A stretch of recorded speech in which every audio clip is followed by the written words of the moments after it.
just wanna change the world. I just want the perfect girl.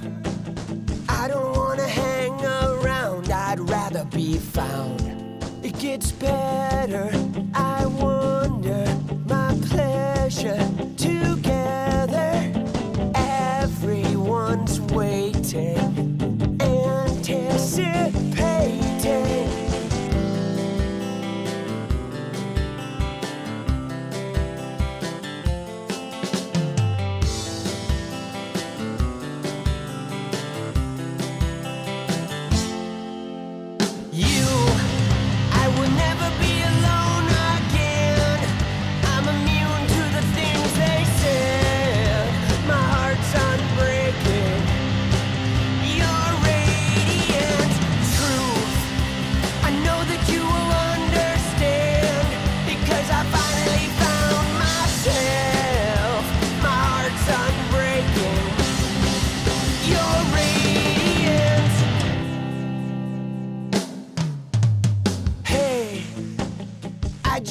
Change the world, but I'm not gonna wait my turn.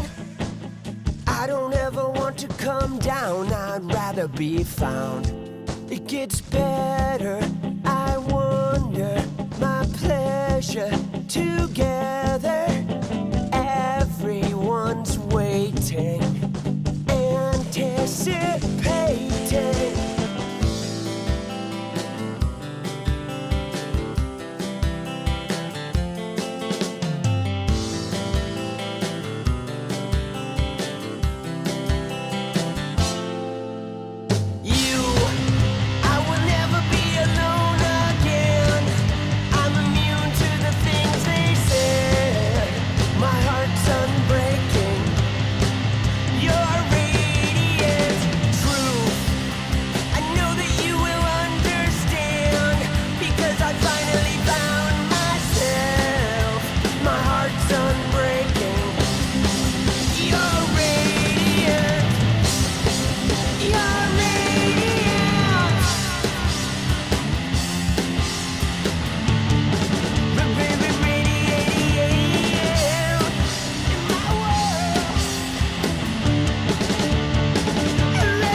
So I can see February can't chase the days away. Yeah, away.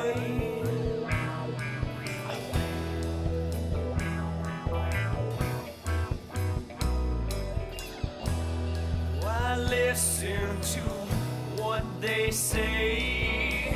Save yourself for another day. This one's coming, it's gone to the wind again. Yeah, again. Again.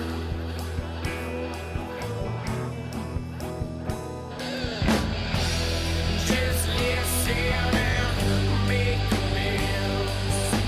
You've been down for as long as you've ever been. This way's up, but you're down again. It's just like you to pull off what you thought you couldn't think today. The lost stranger, the wonder familiar face. Broken hearts made of pieces that shake. I've had one too many of them. So now we greet.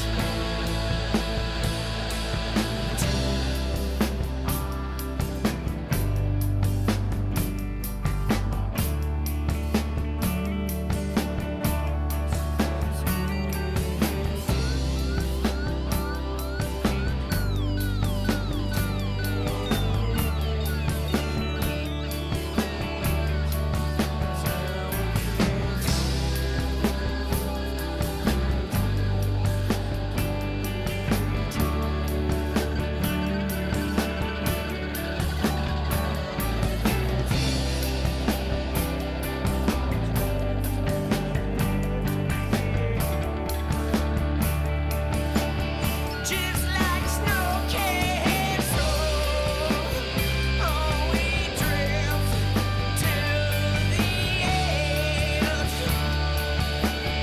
Just like snow castle, oh, we drift to the edge. Just like snow castle, oh, we drift to the edge. Just like snow castle,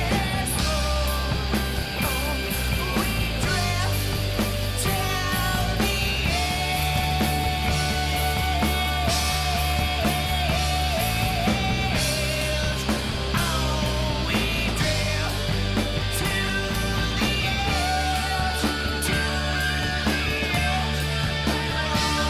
we drift to the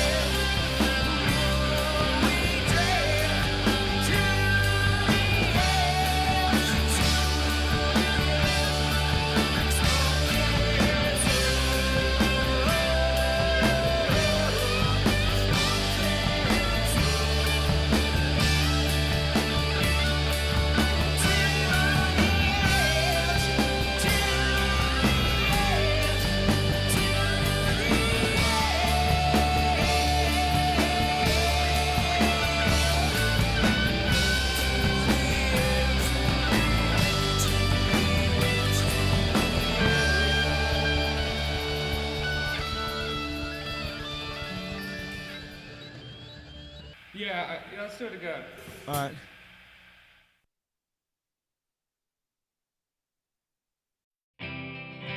Do you need anything like I need you?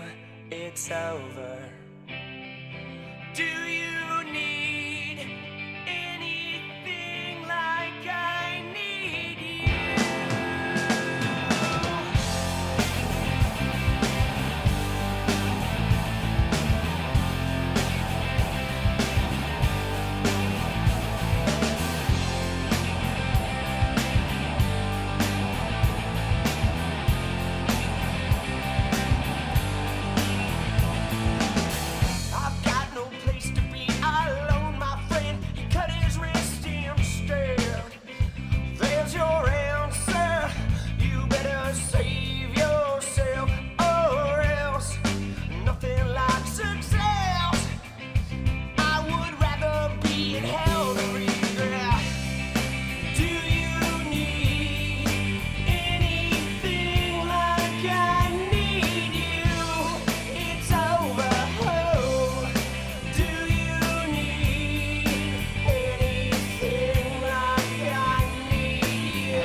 over. Oh, do you need anything like I need you? Do you need anything like I need you? It's over. Oh, do you need anything like I need you? Oh, do you need? Yo! What's up, people? It's over. It ain't over.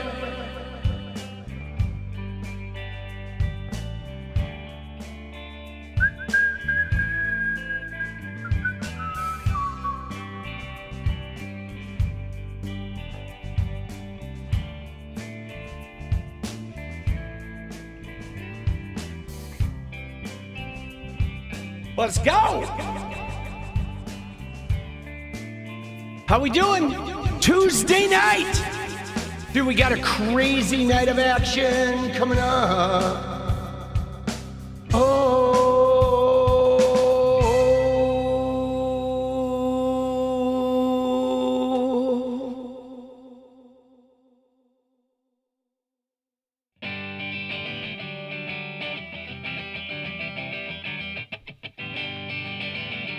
Freedom.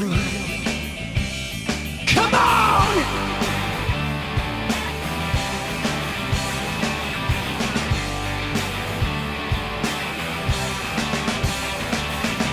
You depend, so you always will. If you arrest yourself again, I'd help you clean up the mess. Misdirection, you know I'm through with you. Yo, dude, it's 200 degrees in here, boss. If I pass out, it's the heat. And I am lost in my reflection. Pay attention. Yeah, oh, you never will.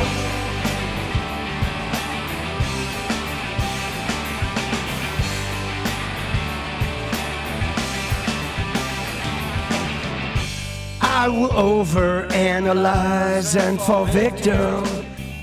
My venom lowers. Time to get to know myself. I'm still tangled. I'm not worried, 'cause I am caught up in this perfection. Pay attention. Yeah, you never will. You depend, so you always will. If you arrest yourself again, I'll help you clean up the mess. I wonder if you ever did, yeah. I wonder if you ever did like I did. I wonder if you ever did, yeah. I wonder if you ever did like I did. Let's go! Okay, that's some spirited shit. Yeah! Dude, I'm gonna sing for one more second, because I'm like overheated.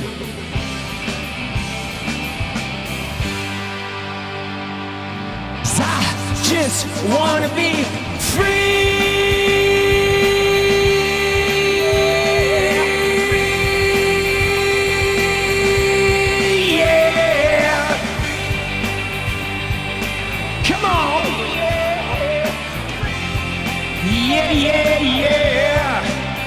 Congrats to Gypsy Trotter.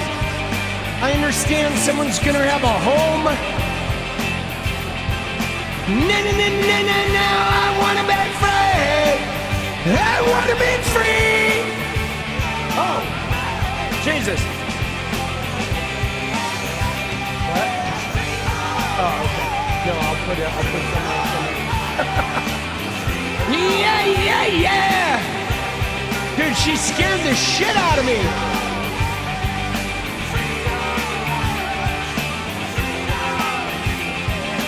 Free, yeah, yeah, yeah, yeah.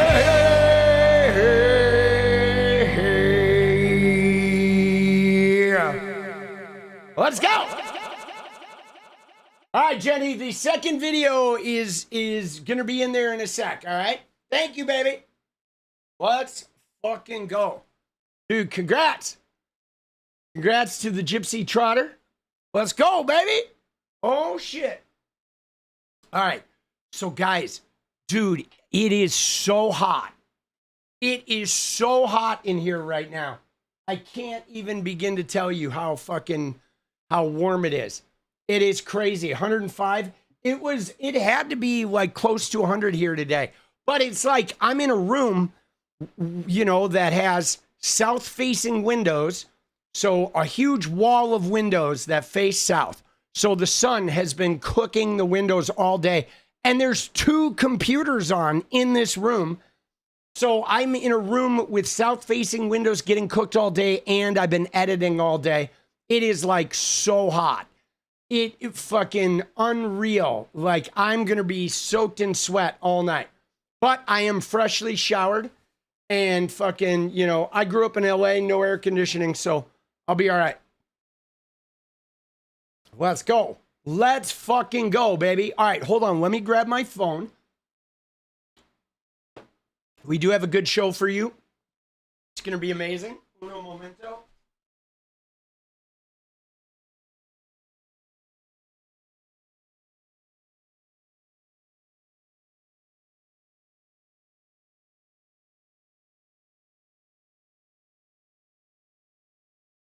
Good. Wow. All right. Dude, let's get a big round of applause for fucking Jenny, because Jenny has some shit. She's had a short blow up on fucking Facebook and Instagram today and TikTok. Like all 3.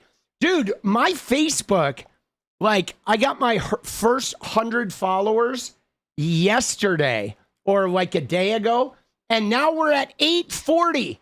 We're almost at 1,000 followers. We got almost 1,000 new followers on Facebook today because of Jenny's fucking shorts going apeshit. So yeah, big fucking round of applause for Jenny. Thank you. Without her, I'd be struggling. All right. So now the question becomes just where do we start? Okay. Because we're going to talk about a number of things. Dude, Elf says girlfriends scare out of us guys over 40 years old. LOL. Girlfriends scare out of us? Because you're married? Or what? Girlfriends scare out of us guys over 40? I don't know what that means. Scare the shit out of us?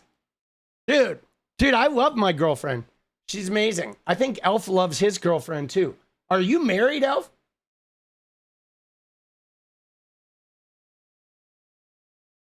Let's go, dude. Elf, thank you.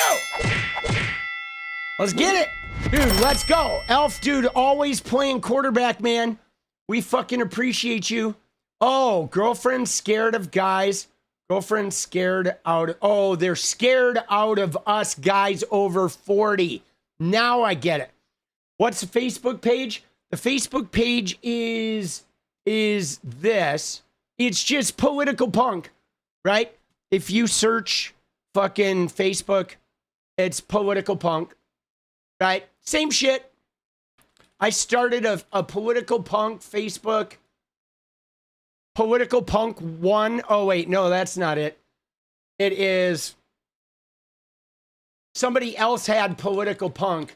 So mine is Political Punk 1. Right? Because somebody else had Political Punk. But there it is. Dude, 842 followers. Like, literally, we hit 100 yesterday. Right? But this one, the Cenk Uygur one, is blowing up. and the fucking the Mitch McConnell one blew up, and then the Abe Lincoln one blew up. Like in this last week, there have been a number, right? Where's the Abe Lincoln one? That was the first one to go. So it's just short form content, right? You know, but it's growing, right? It's definitely growing, which is good. Wife joined in on the dance party 2 nights ago. She was very pleased with it. Let's go, 𝗙cie. Dude, let's go. Dude, let's fucking go. Dude, all right, let's start the dance party goal. Dude, thank you, 𝗙cie. Thank you, Elf. You guys are fucking muy crazy. All right, so what we're gonna do is let's fucking go, baby. All right. So let me give you a little overview of the show. Unfortunately, the Mariners lost tonight. Was fucking bullshit. But, you know, they just couldn't summon the offense. Dude, Ethan, let's go. Let's go, baby. Kicking us off. All right. So here's what we got tonight, guys. We are going to look at the Pete Hegseth meltdown. Okay. Apparently, I have not watched it yet, but apparently there was a meltdown with fucking, after John Ossoff's line of questioning. Pete Hegseth was before the Senate talking about this bullshit war. Dude, Elf says, I'm not married. I can't use bad words in super chats. It's flagged constantly. Oh, I got it. Dude, now what the fuck is up with the counter, bro? Dude, that's 3. Hold on. I'm fucking resetting the goal, dude. That is 3. And we're fucking, let's get it. Let's get rocked. Dude, come on. Dude, this shit is bullshit. All right, hold on. Dude, now the counter's broken. Now, all right, we're going to reset it. All right, you ready? Dude, got it. I got it. It is fucking, dude, yeah, YouTube, there's a lot of censorship going on. All right, so 30, light blue, 30 minutes. Party, let's fucking go, boss.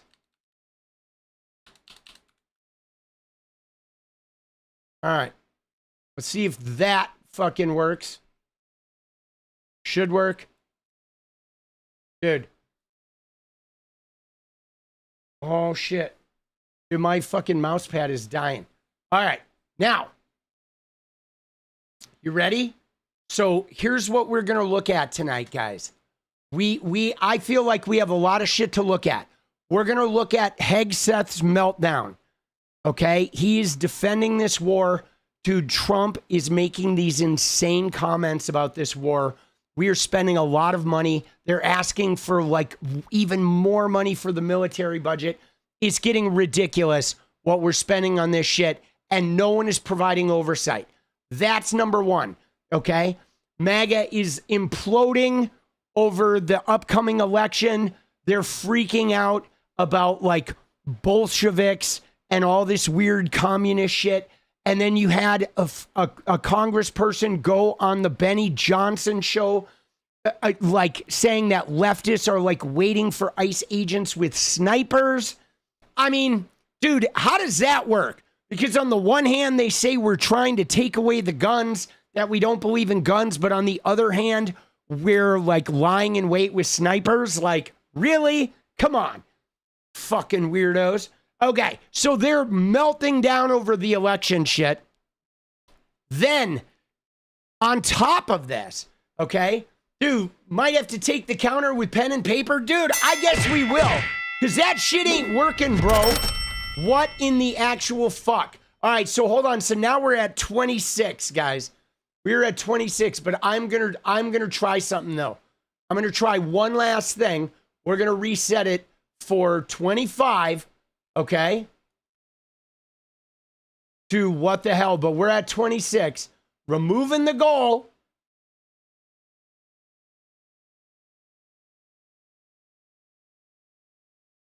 Dude. Crazy shit, boss. All right. All right. You ready? Hold on. I'm determined, though, dude. I'm fucking determined. There we go. We're going to get that shit working, boss. We're going to get it working, dude. So we can't do 25. All right, so I'm going to set it for 30 again, but we'll stop at 26. All right, light blue, 45. No, we're going to go 30.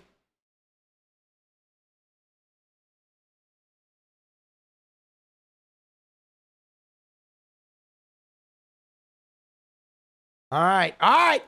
Dude, that's the last time I'm starting it, but we have 26 waiting. Okay. So, there's all kinds of meltdown. There's all kinds of meltdown coming from the GOP. But guys, I got rubbed the wrong way today, guys. And you know who rubbed me the wrong way today? Dude, Elf, let's go. We broke YouTube. Yeah, dude, that shit ain't working. That's all right, dude. Look at that, dude. Jason's Australiana. There, it registered Jason's. All right, let's go, dude. Shrimps on the bobby. It's fucking working now. It took an Australian to get up in here and make that shit work. Let's go. There it is, dude. All the Australians know how to make it work. They throw the shrimp on the bobby and it works like a charm. Let's go. All right, so we're at like 24. Crikey. Okay. So, dude, you know who rubbed me the wrong way today, guys? You know who rubbed me the wrong way, guys? Dude, there it is, Breckos. Let's go! Dude, David Pakman, okay? David Pakman, okay? Now, there's this weird shit going on because of, like, the leftists and the DSA and the DSA platform, and people were freaking out about Hasan. Okay, there was like a college thing and some Democrats in Kansas like wrote something about Hasan, and like, you know, there was shit about Destiny, who is a sex pest, mind you, but he's still involved with like 𝗙cie_𝗍𝗪ance and the Unfuck America shit. But dude, David Pakman like made this video about, you know, oh, the leftists are bad. And I'm like, dude, we're going to watch that video. I am pissed. And you know why I'm pissed, guys? Because 1 month into Trump's presidency, David Pakman was like saying, ooh, I'm going to move to Argentina. I'm going to leave the country, with all his little, oh, they're after me clickbait videos. And I'm like, dude, David Pakman is not a fighter, dude. He's a chicken shit. He's a runner. Okay, that guy was ready to abandon America and go leave the country because he was like, oh, my rich ass is going to go run and hide. Dude, you remember? He was making videos about how, ooh, I better get out of here. It's like, dude, what the fuck are you talking about? What kind of political commentator are you if you're not going to be the last man out of the boat? God damn it. It's like, I'm not leaving here until they have guns pointed at my head. You know what I'm saying? Give me a fucking break. So he's like made this video about like the dangers of the DSA. Dude, give me a fucking break, dude. Glad I'm not the only one mad at Pakman. You are not. I mean, I've always thought Pakman was pretty milquetoast and like super clickbaity, right? He's always like, oh, you better please watch all my videos because they're not, like, my numbers are down. They're out to get me. And it's like, no, your numbers are down because you're fucking boring, dude. And, like, people are getting over your lack of fight. Nobody wants to listen to a political commentator that's ready to cry and pack his bags and run before you even fight back against Trump, right? It's like, give me a break, dude.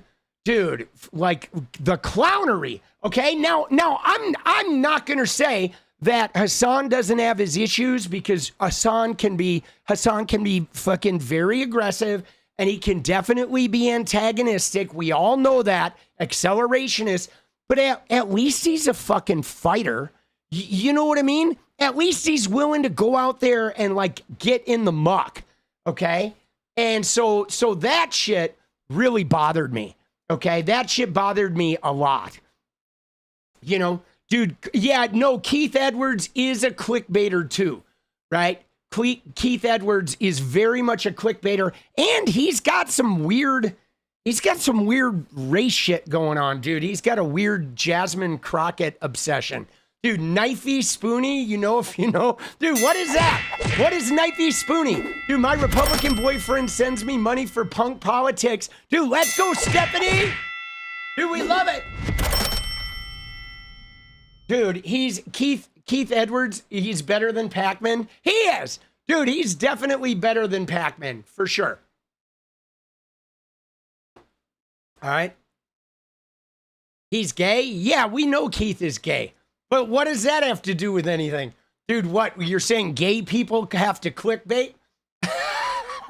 Dude, so we're gonna look at David Pakman. Okay?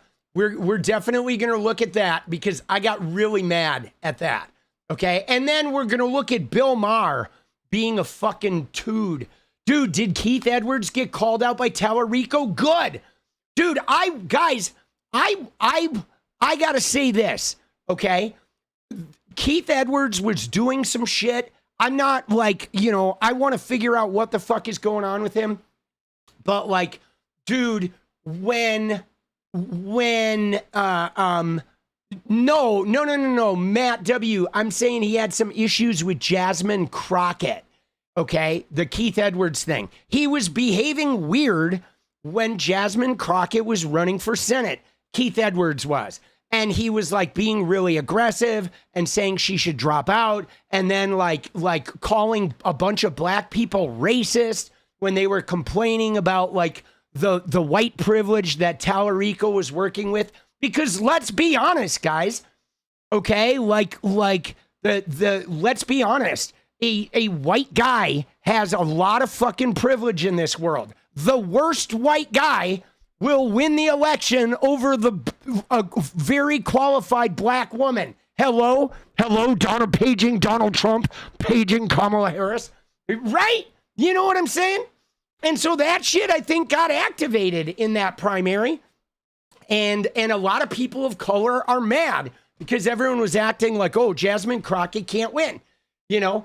And like, you know what I'm saying?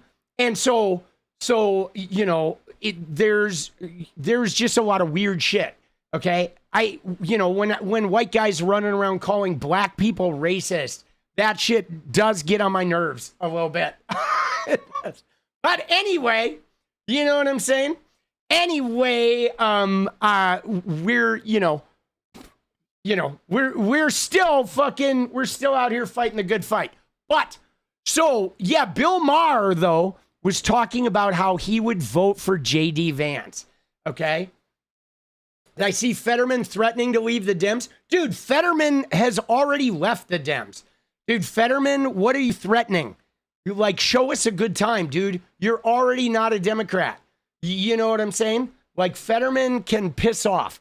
Okay. And I want to watch Mamdani's video about Benjamin Netanyahu too, because it was very well stated. All right.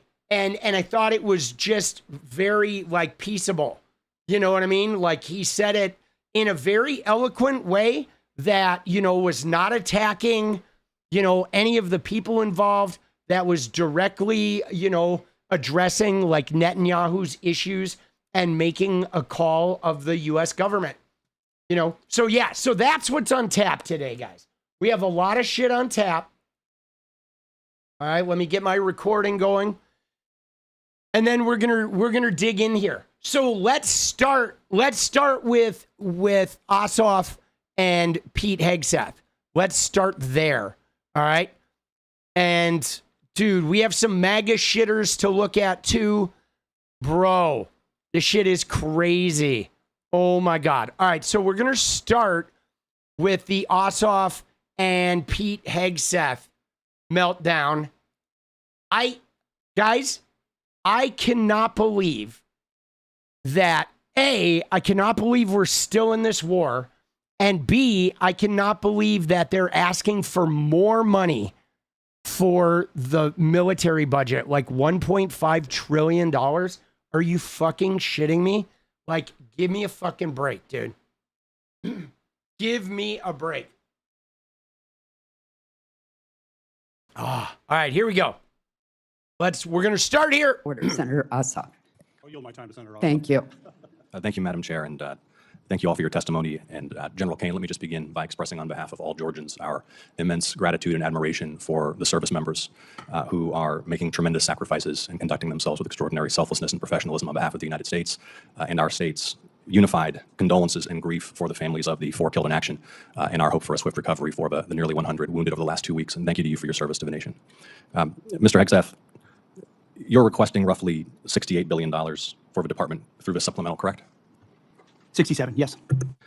And yesterday, your department stated publicly, quote, U.S. forces struck Iranian military command centers, maritime capabilities, missile and drone launch sites, and air defense systems to degrade Iran's ability to continue attacking commercial vessels. That was a press release from your department. Is that a broadly accurate characterization of ongoing operations? That sounds broadly accurate, yes.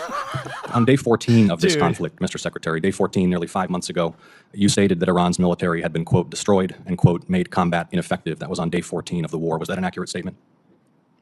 They didn't have a Navy any longer. It was completely sunk. Their missiles were buried underneath a lot of their underground facilities, and their defense industrial base has been almost completely destroyed. So as far as a military assessment of Iran's capabilities, it didn't mean by any stretch of the imagination absolute zero, but their Mr. capabilities are Secretary, the lowest level you they've been in a stated very that long time. on day 14 of this conflict, in the second week of the conflict, you stated that Iran's military had been, quote, destroyed and, quote, made combat ineffective. Was that an accurate statement? Yes or no?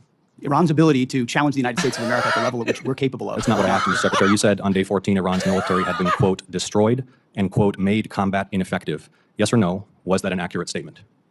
What the American military has Will you done answer to the the question? Iranian military is a historic military Will you defeat, answer the and they're question under ineffective oath? in that context. 3 weeks later, you declared victory. Dude, that is like, that's just so bad for Hegseth, bro. but Biden, like, dude, I gotta say, I've been watching Ossoff, and you know what I really like about him?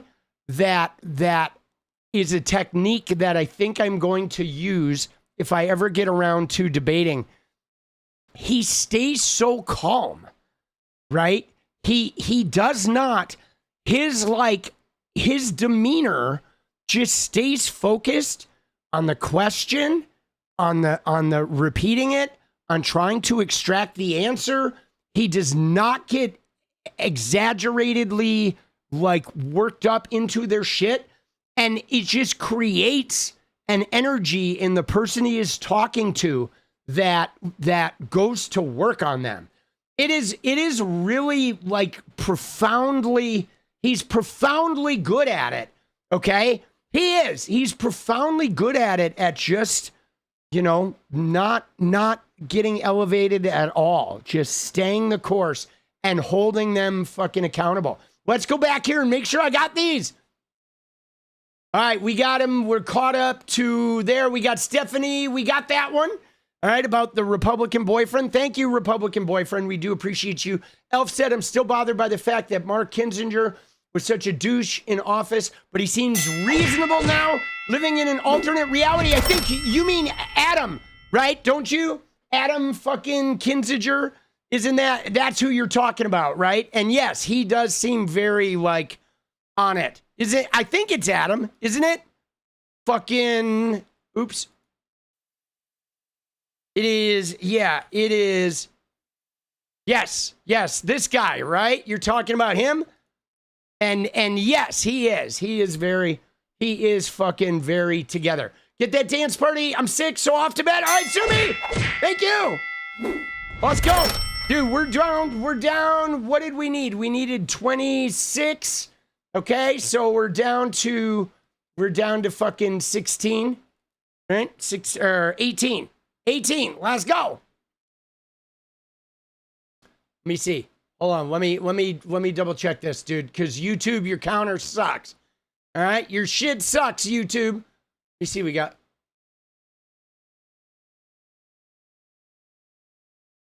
All right, it is 17.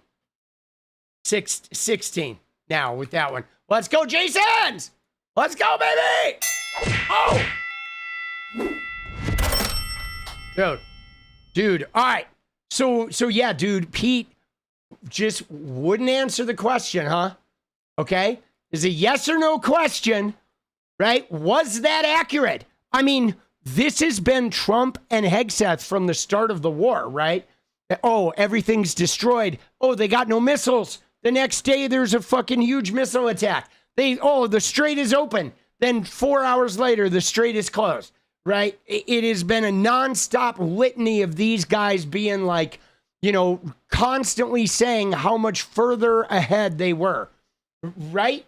You know what I'm saying? How much further ahead they were than, oh yeah, we got this. We got this. And now, dude, 5 months later, think about this, guys. 5 months later, 2 weeks in, they're like, everything's destroyed. 5 months later, we're starting to take more casualties than ever.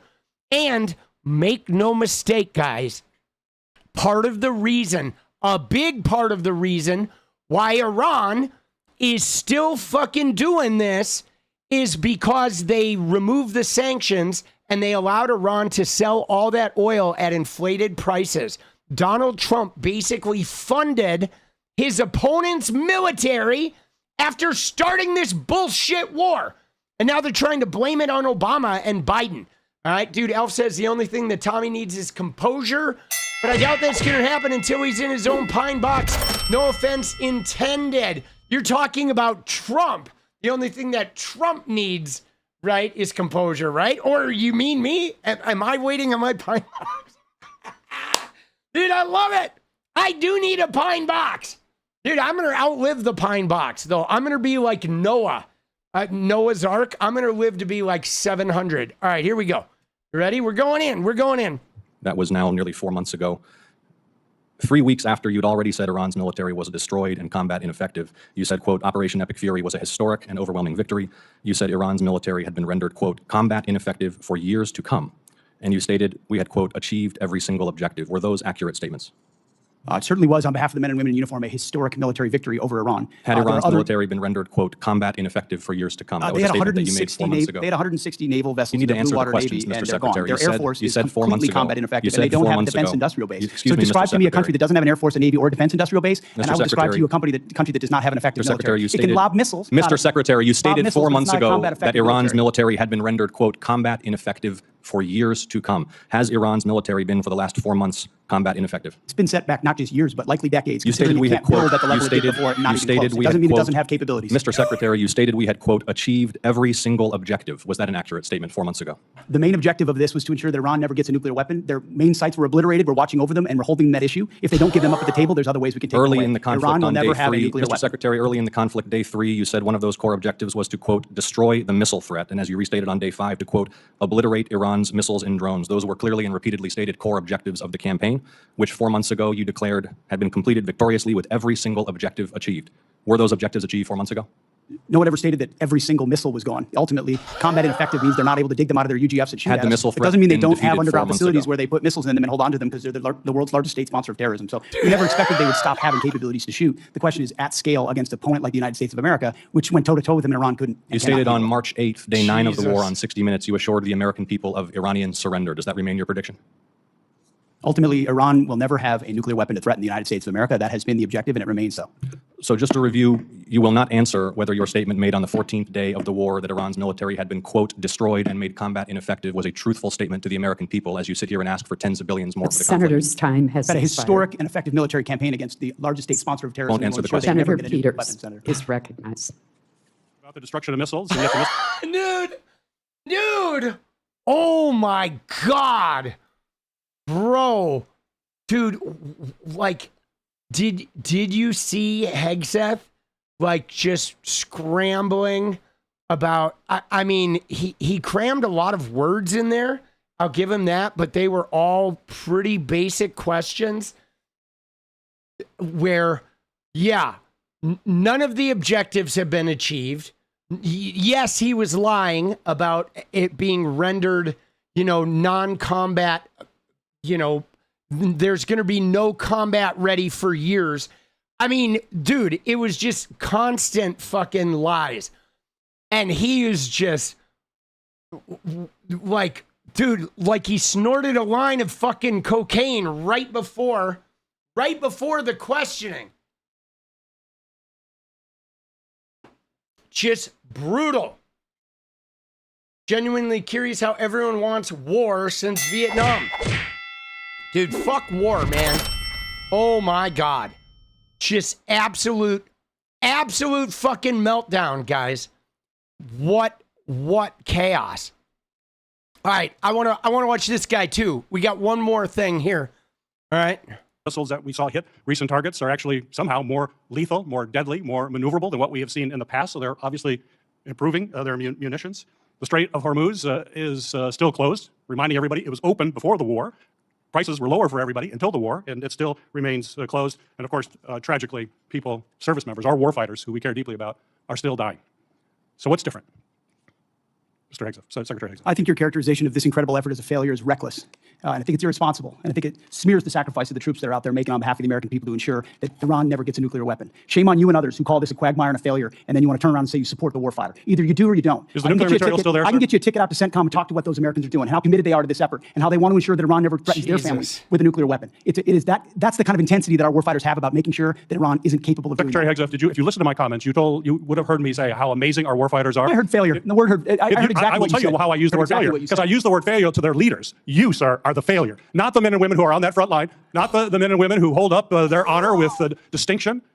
But if there's a lack of a winning strategy, they're in harm's way. Their leaders have failed them.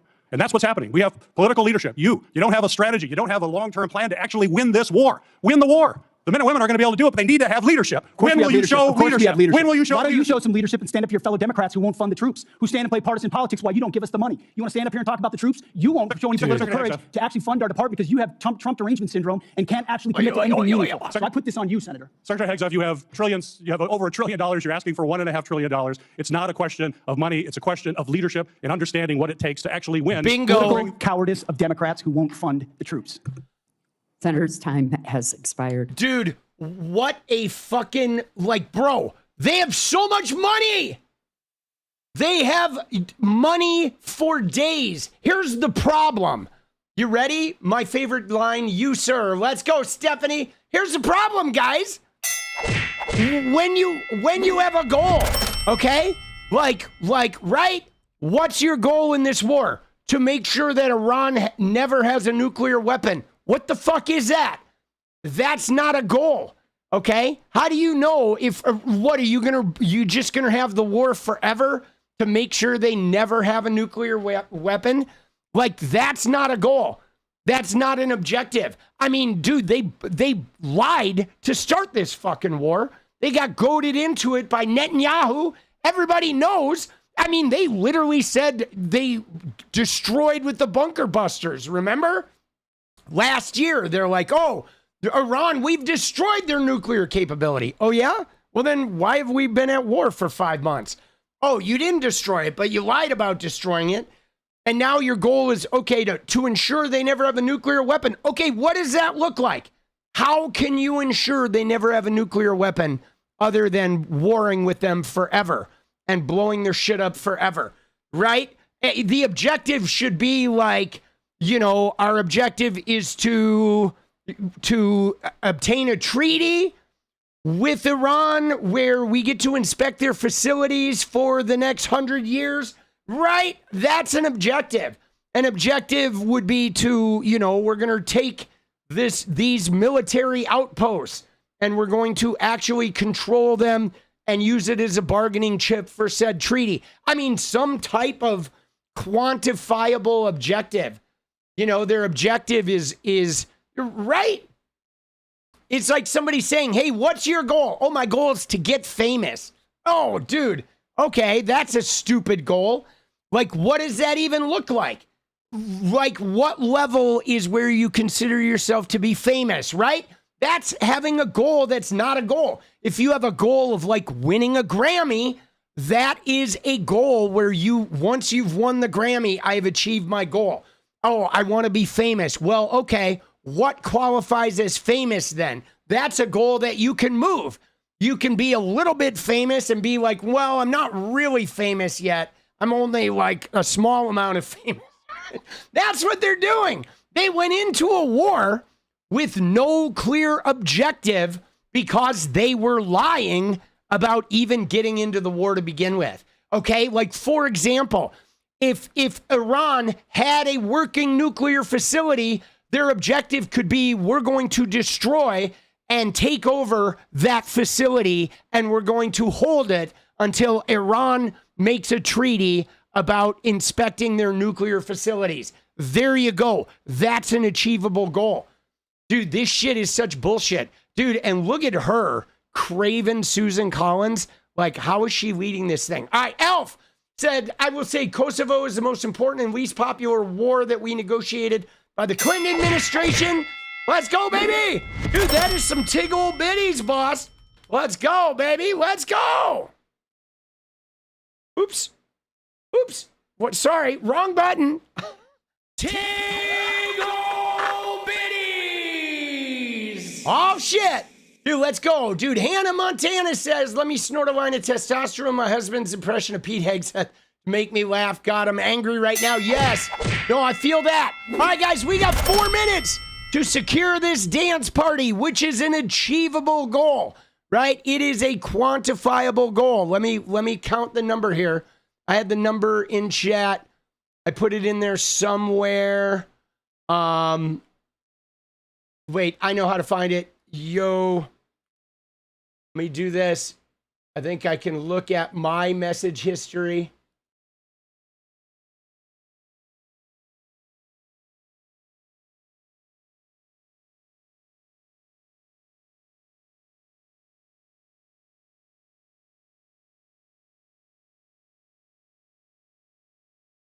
Oh no, it won't let me do message history.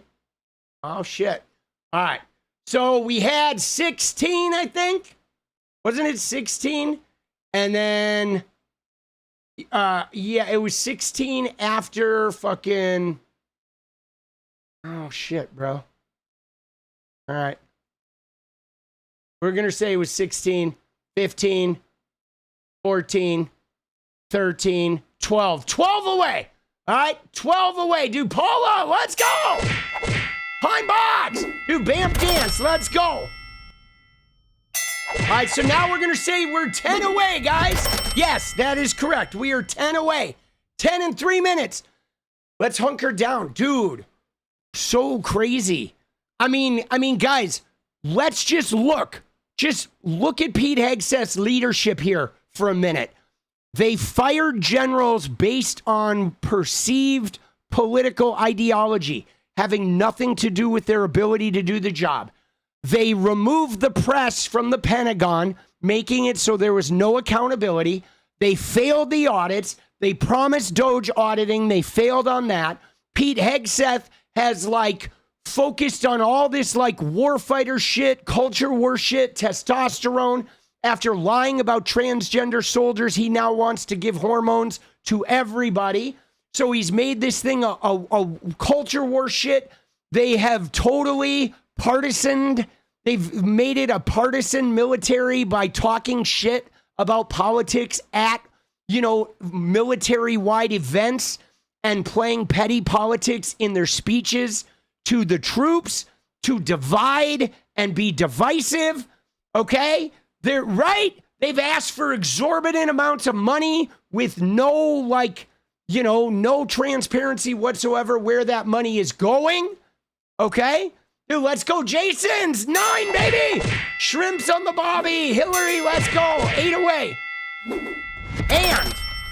And on top of this, the behavior, the signal chat. Remember the Secretary of Defense, in a signal chat where they include a reporter? They're that careless, and they're in there talking about shit on their phones, not even in a skiff, celebrating this shit, behaving like 12-year-olds, right? That was way back when. And lying, straight out lying. Yo, the military, Iran's military's been destroyed. This shit is over. We've achieved every objective. Just straight up lying. That is piss poor leadership. Let's go, Jason. Let's go. 7 away, guys. 1 minute. We are 7 away. Giddy up. 6. Aussie. Shrimp on the bobby. Let's go. 6 away, guys. 6 away. Final 45 seconds. We need to bang it out. 6. Oh shit, dude. 30 seconds. 30 seconds. We are 6 away, guys. Dude, the leadership has been so lacking. 5 PK teach. Let's go. 5 away, guys. Final 5. Oh, shit. Down to the wire. 4. Shrimp on the bobby. 3. 𝗙cie, let's go. 3 away, guys. 10 seconds. 7, 6, 5, 4, 3, 2, 1. Oh, we're 3 away. Dude, we're going to get it. We're going to get it. I'm not even worried. 3 away. Bonus time. 1 minute. 2 away. Lucy Lou's mom. Pine Box. 1 away. Dance Punks Dance. Pretty Kate Machine. And the final one incoming. Here we go. Dun, dun, dun, dun, dun, dun, dun, dun, dun. There it is. I know it's in there. I can feel it. Oh, yeah. Dude, we got this. Oh, shit. Dude, Hegseth, what a fucking loser. There it is. Petrazi, let's go. Dude, Aussie, let's go. Shrimp on the Barbie, Shin Godzilla, let's go. Dude, Elf says it's not difficult to read an analog clock. Very sure Tommy can use slashing to keep track of seconds. Let's go. Dude, and fucking 𝗙cie comes through dehydrated pig poo pox. Dude, let's go. Nurse Joy, let's go. Holy shit. All right. Dude, we got it. Dude, we got it. So, oh shit. Let's look at primary. All right. Dude, there was a primary today, right? Today, yes, today was Arizona. Okay, let's look at the Arizona primary. We're going to segue off Pete fucking Hegseth. Dude, Peter Stats is a punk. He is. Let's go, Wins.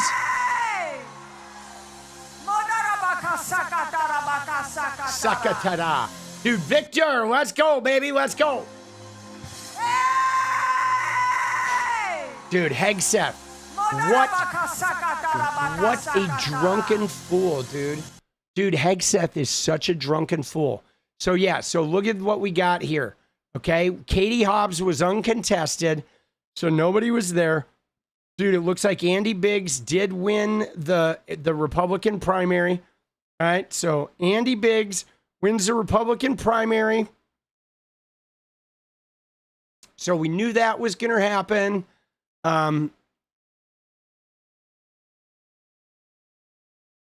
Right, 𝗙cie, a fucking NFL kicker, Jesus. All right, so there we go. All right, turnout is so low, dude, for these fucking races. But we knew Biggs was gonna win the primary. We knew Biggs was gonna win, all right? And so I don't really see any surprises here, right?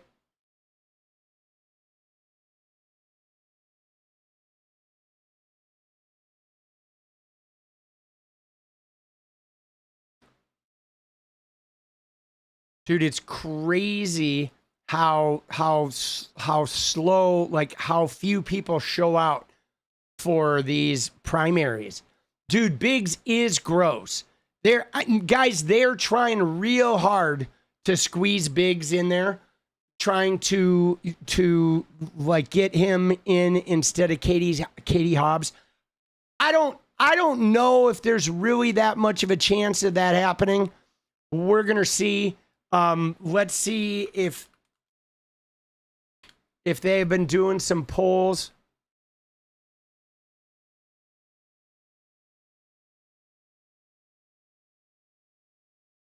So the polls, right?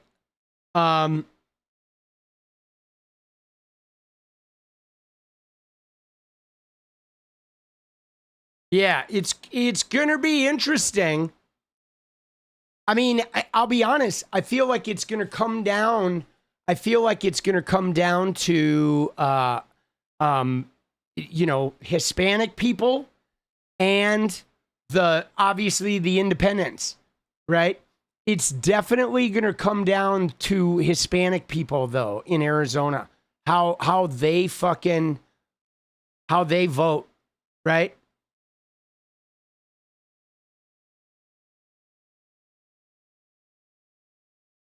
So let's see if there's a poly market. Arizona governor. What is the poly market? Poly market has 77% Hobbs, right? Yeah, I think Katie Hobbs is going to win. I feel like Andy Biggs is just he's a little too much of a weirdo, but again, I leave nothing to chance. I'm not taking anything for granted here, but if the independents certainly have swung away from Trump, if the Hispanic vote swings from Trump, Hobbs or Biggs is going to get clowned. Okay? He's going to get clowned if the Hispanics swing. Right? That is a thing. Now, what Christopher is saying is true. See, here's the problem. The problem is Biggs has a huge machine of like TPUSA people. Okay, TPUSA is ground zero. They are all insurrectionists. Biggs is an insurrectionist. They are all like, Christian fascist motherfuckers. So he does have the full weight of the TPUSA ground game behind him. Now, the only thing that's like, working against him is that Charlie Kirk is dead. And certainly Tyler Boyer and Andrew Colvett and those guys are not as good at working that machine as Charlie was. So he has the full force of a machine that's not functioning quite as good as it was, 2 years ago, for sure. But I think Biggs, though, has some hurdles to overcome. Because if the Hispanic vote doesn't swing, right, if the Hispanic vote swings, he's done. And with a high turnout, he's done. And certainly the independents, he's underwater. I feel like Biggs is going to be pretty vulnerable because of his, piss poor legislative record and all that shit. Okay? Because he's been the craziest, like, pro-Trumpian guy. For us recovering addictive, do you know addictive individual, who is abusing drugs legally or illegally? Let's go. Do I know an addictive individual? Do I know anyone who's abusing drugs? I don't know anyone who's abusing drugs right now.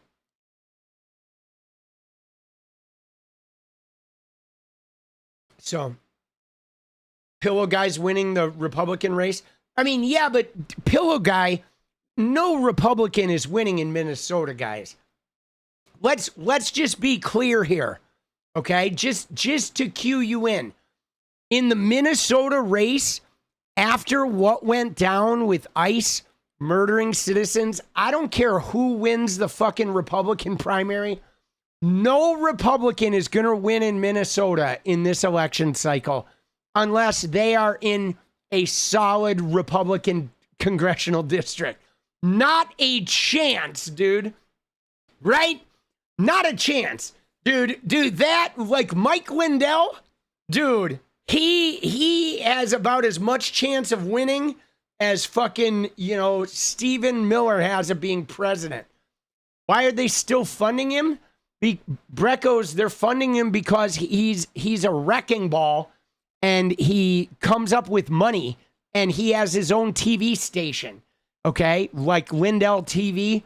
So he's funded because he is an endless source of, propaganda. Right? Yeah, he's a crackhead who always comes up with money, dude. That's just it, guys. If you come up with money, if you can raise money, you're in. It doesn't matter. You could be the worst person on the planet. You could be the most ineffectual person on the planet. If you raise money, you're in, dude. You are in. That's it. That's number one.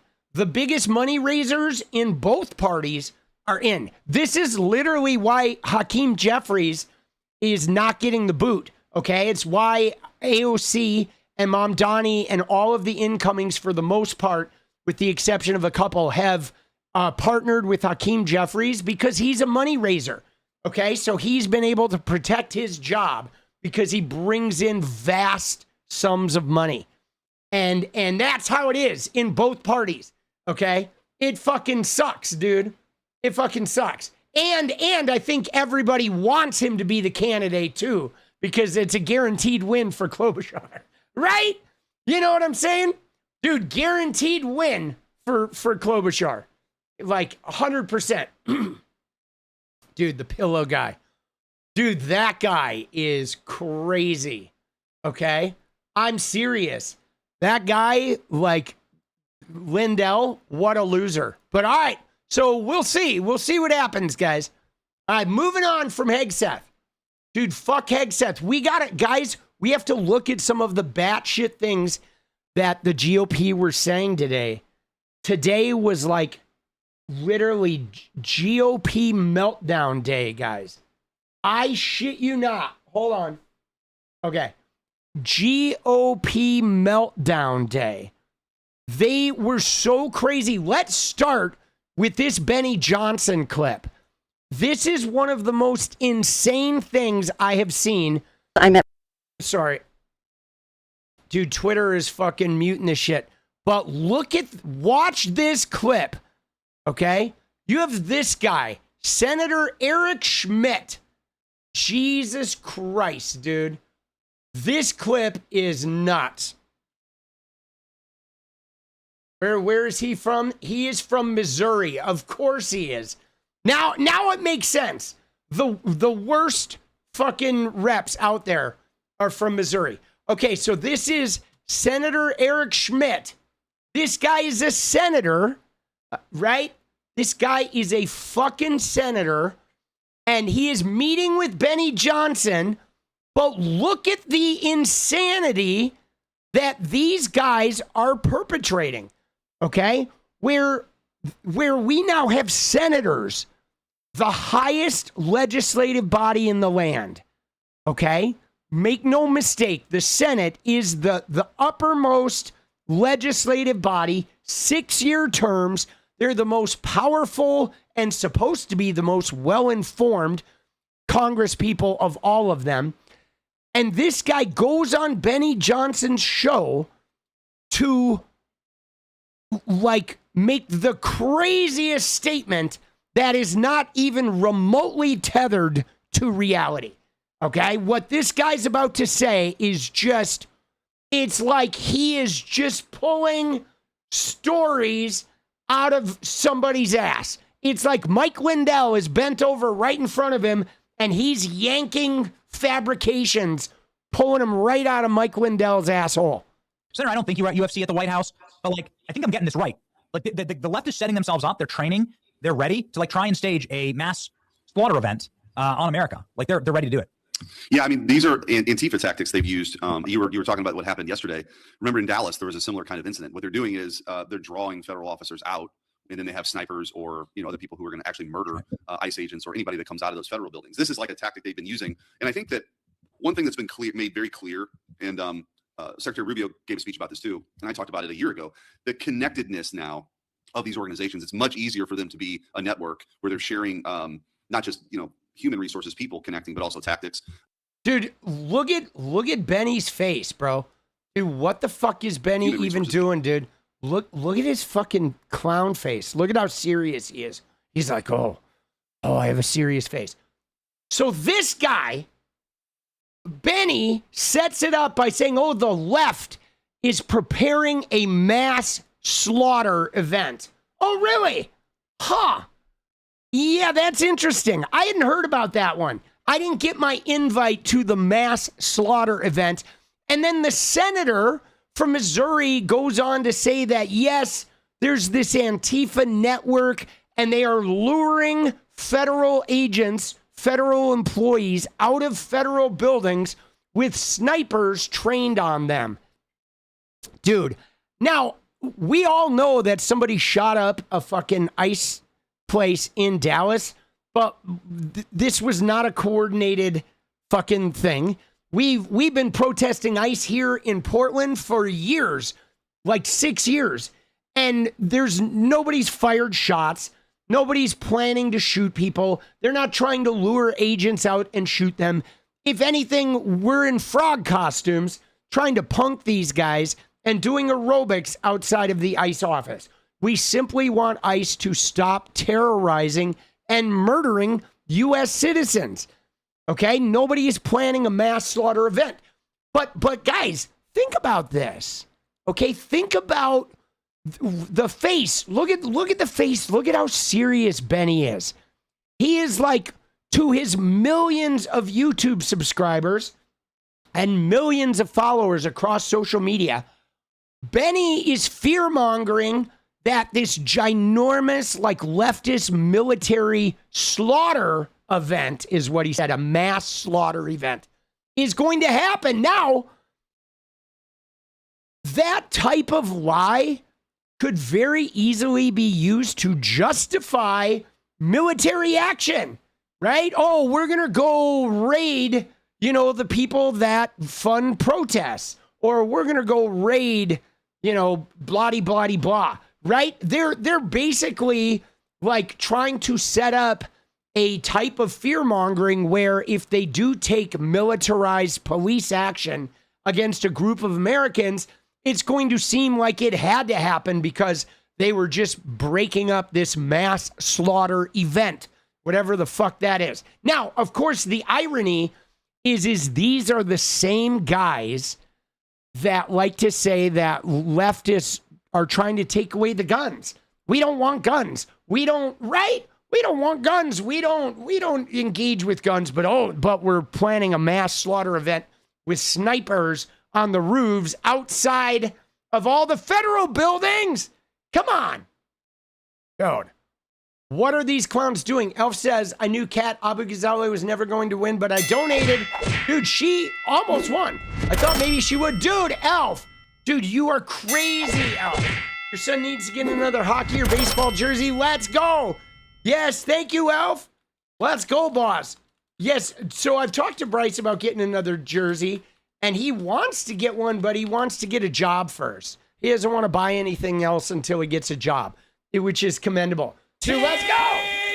Thank you. Now, guys, this is like what I'm talking about, though, guys, is this weird separation from reality that these guys are having where they are constantly provoking a mentality of like the left is going to kill us, so therefore we should kill them first. Or the left is planning on harming us, so we should start arresting them. Okay? Dude, let's go, Elf. Thank you, boss. Yes! Let's go! We love it! Dude, thank you. Thank you, boss. All right, now, Benny, though, look at what else Benny was doing. Okay? Benny was doing this, guys. Yeah, big W to Elf. Benny was doing this shit just yesterday. Okay? Just yesterday, Benny posted this image. It was those idiots from the 4th of July that were shooting all the guns into the bushes. I mean, this is how mental Benny is, where right? He's like, let me draw it up. Oh my God, dude. Oh, I thought that was Rob Schneider. Okay. I thought Rob Schneider was fucking posting or was speaking. I was like, dude, what are we doing? Where are you, Benny?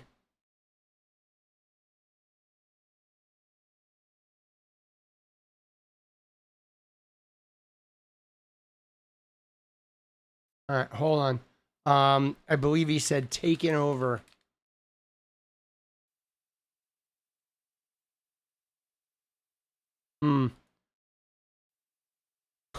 No. Oh, shit, dude. All right. Was that on Instagram? No, I thought it was on here. This is just for Paula. Let's go, Elf! Let's fucking go! Make sure you guys drop some likes, drop some knowledge on Elf.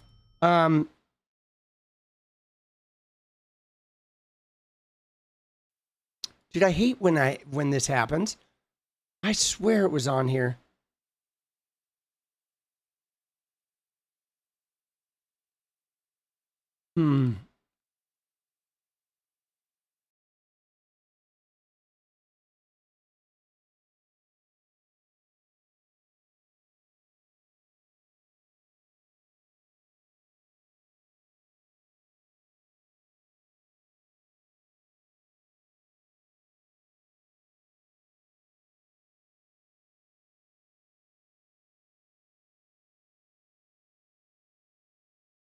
Dude, they're really after 𝗙𝗍𝗆𝗀, guys. This is crazy. Now, 𝗙𝗍𝗆𝗀 were the people that protested Trump in the restaurant, and Trump has not let go of that. Okay? Trump has not let go of that 𝗙𝗍𝗆𝗀 protest where they like screamed about him being right. You remember the one where Trump got protested in the DC restaurant? That's why they're after 𝗙𝗍𝗆𝗀. Okay? In case you're wondering, if you're wondering, like they released a list of dangerous people and like Hasan was on there and 𝗙𝗍𝗆𝗀 was on there, but that was all because of, yeah, I don't know where that Benny, I thought there was another Benny fucking thing that maybe I saw it on Instagram. Dude, I swear it was in here, dude.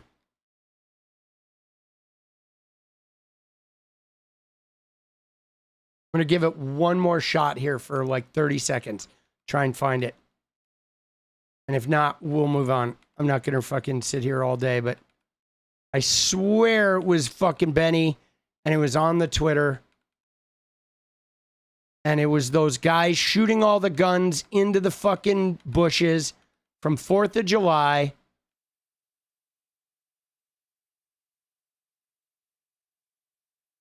And Benny was all hot and bothered because he was like, dude, we have so many guns.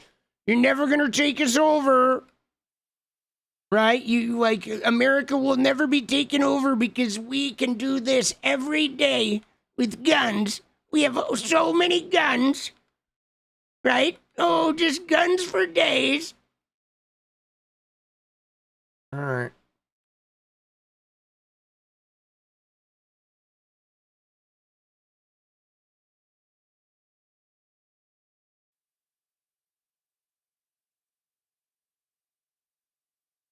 All right, I can't find it. Fuck me, boss. We move on. We move on. Dude, I tried to find it.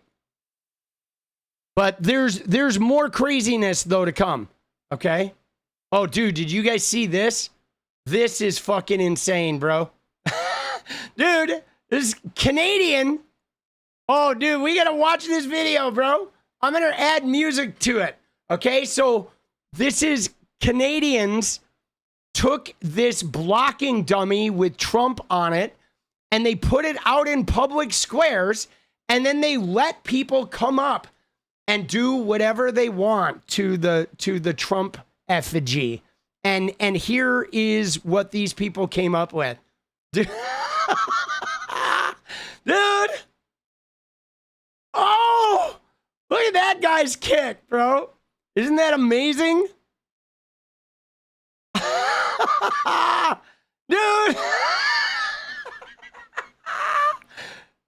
This is so good. Oh.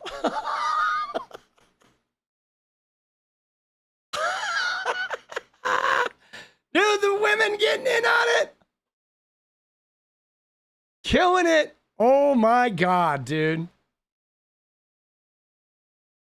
Dude, actually, this is in LA, right? The Canadians are promoting this, but I'm recognizing spots in fucking LA, right? Some of them were right on the beach in Santa Monica. Oh, dude, he went for the nut shot. Oh my God, isn't that amazing? Yes. No, I know. That is like, those were definitely in LA, but the Canadians were posting it. I do have a link for that, guys. It is a beautiful video. There's some music. There's copywritten music, so I can't play it. But yeah, this is at the fucking beach, dude. Hot dog stick, bro. And some of that too, there was some up at Royce Hall, UCLA, right? That's definitely Hollywood, obviously, with the stars. Isn't that amazing? Oh my God, dude. Right outside Forever 21. Fucking beautiful.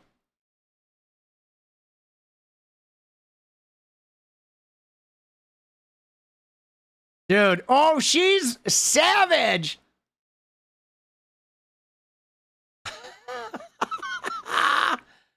Dude, isn't that funny?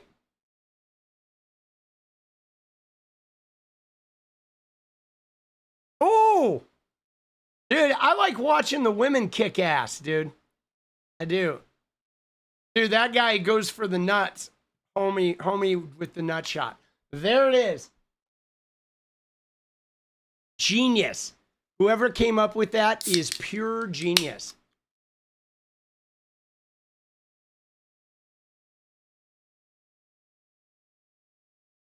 Billionaires, Republicans, completely out of touch. Oh, yeah, they are, Sam.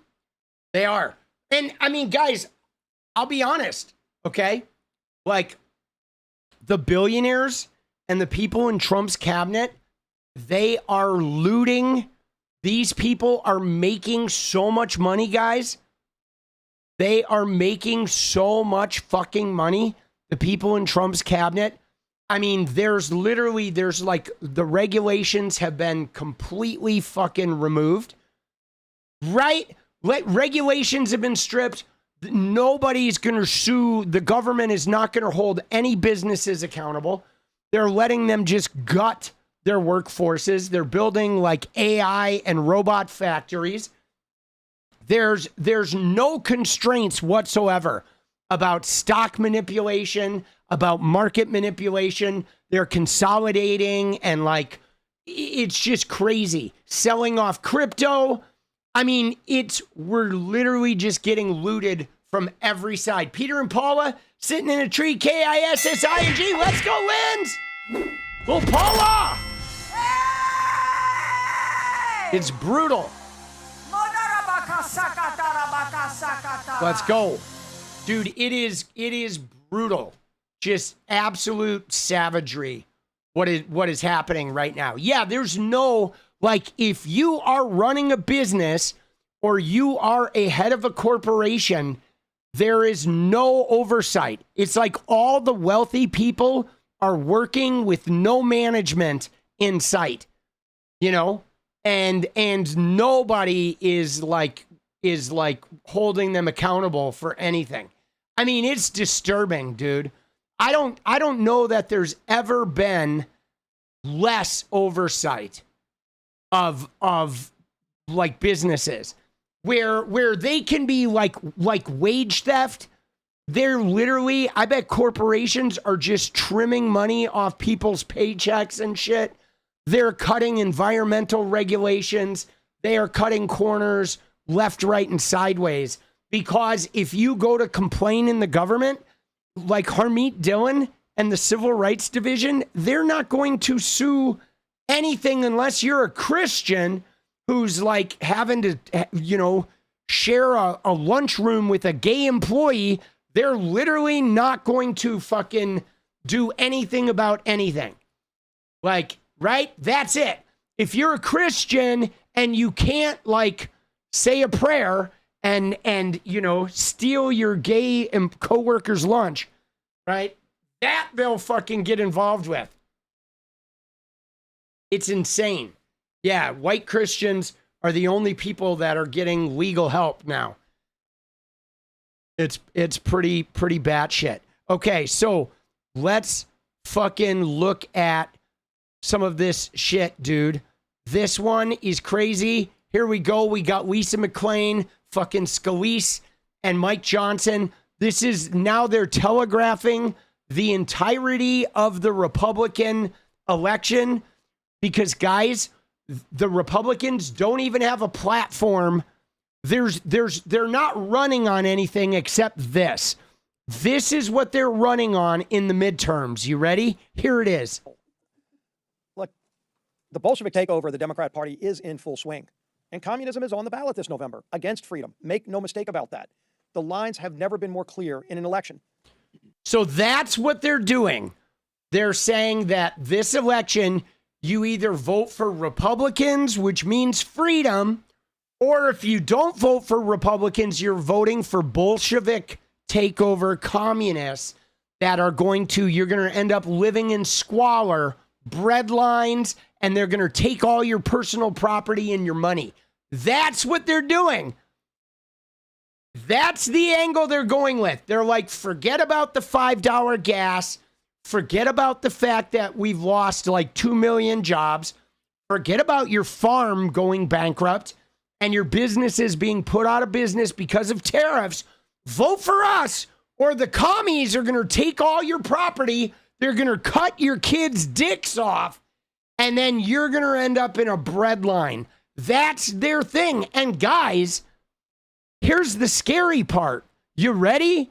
That's probably going to get a lot of their voters motivated. Can I show you the MAGA voters? Can I show you? Yes. How do you feel about this? Sorry. Can I show you? Sorry, Twitter should be muting shit, but it's not. Can I show you the MAGA voters, guys? Here's their voting base. Watch this. This is going to make your fucking head hurt. Okay? Trigger warning. I'm sorry that I am showing you this piece of content, but it's for your own good. Okay? It is for your own good. You ready? Here we go. I met Robin Williams in person in Dallas. I've also met Marilyn Monroe in Dallas in person. Marilyn Monroe, she'd be very old right now, right?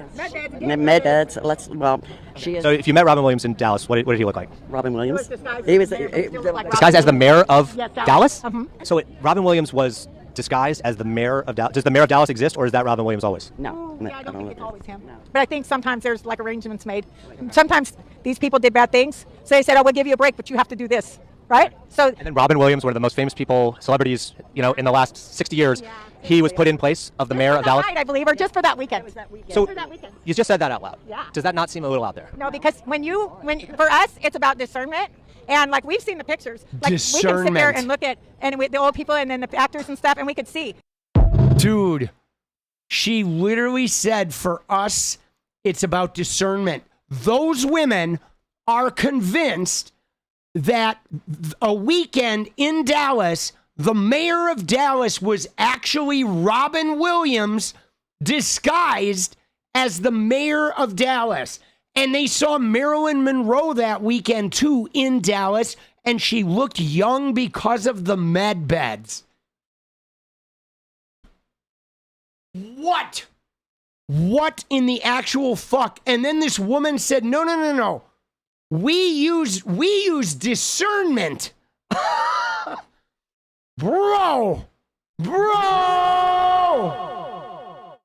So the commies, the Bolshevik communist takeover, this is why that shit works, dude. This is why that shit works. Because these are the people that Trump is courting. These people vote, guys. They vote. Holy fucking shnikes, bro.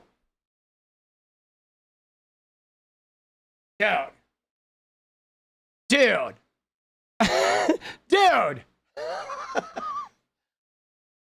Like, right? This is why they don't need policies, okay?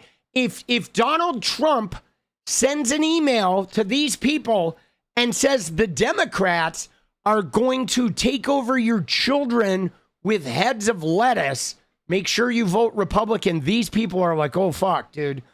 We have to, let's beware of the lettuce. Okay, no lettuce in the house until after the election.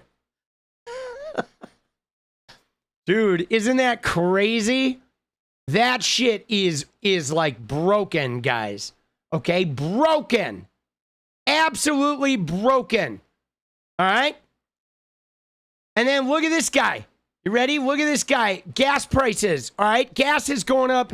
Tell us about that, Senator Marshall. Back here at home with the gas prices. Barrel of oil keeps going up.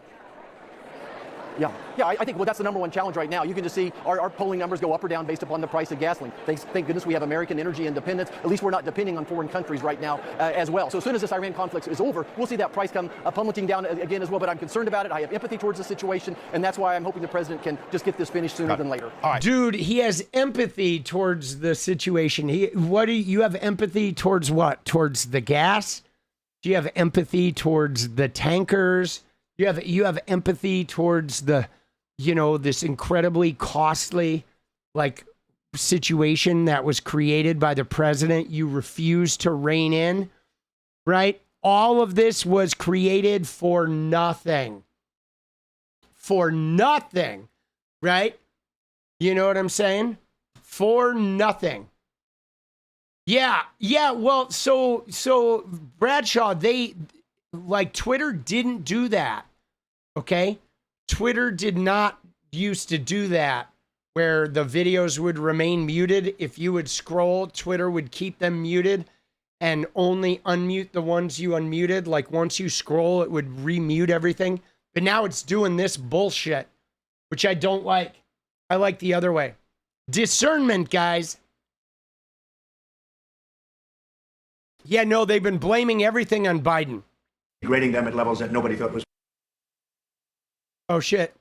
Dude, we're at a high playback speed here, too. It saved the playback speed. Are you ready? Watch this. Are doing very well. We are degrading them at levels that nobody thought was possible. They're being degraded really so seriously. They did slip something through in Jordan, and if we had other operators, would not happened, unfortunately. But because we have the best equipment in the world, we've stopped almost everything. Dude, look at what he said about the people dying in Jordan. He said, we've degraded everything. Again, he's sitting there just announcing basically that we've won. They're completely defeated. But, they slipped something by in Jordan. But it wasn't because of us. We have the greatest equipment. It is because we didn't have enough operators. Nobody was helping us, right? He's blaming it on other people. That felt like a shot that none of the NATO countries were coming to help him engage in his fake war with Iran, right? We didn't have any operator help. We have the best equipment, but nobody was helping us, right? What the fuck are we doing, boss? You know what I'm saying? Dude, it is just no personal responsibility. And they're still lying, guys. Can you imagine your kid dies and you look and this is the fucking president still lying about it, still we've extra defeated them. There's nothing left. Oh, wait. Yeah, they pulled out one more missile that we didn't know about. Whoopsie. Not our fault, though. How are we supposed to know that Iran had one more missile secretly hidden? How are we supposed to know, right? I'm just busy here lying to you and overstating our, what we've done militarily. The Bolshevik takeover of the Democrat Party is in full swing. And communism is on the ballot this November against freedom. Make no mistake about that. The lines have never been more clear in an election. Dude, yeah, I had to watch that one again. Sorry. How do you feel about this sort of situation? I had to watch that one again, dude. That guy fucking pisses me off. But so that's where we're at, guys. We are right now, they are full on about communism. That's their whole angle with this election, is that there is communism. Right? Communism is coming. And so you got to vote for Republicans to avoid communism. That's their whole electoral strategy, guys.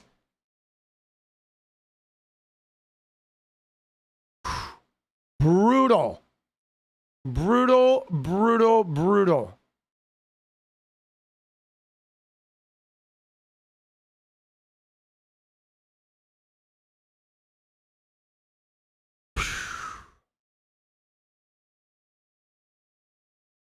All right.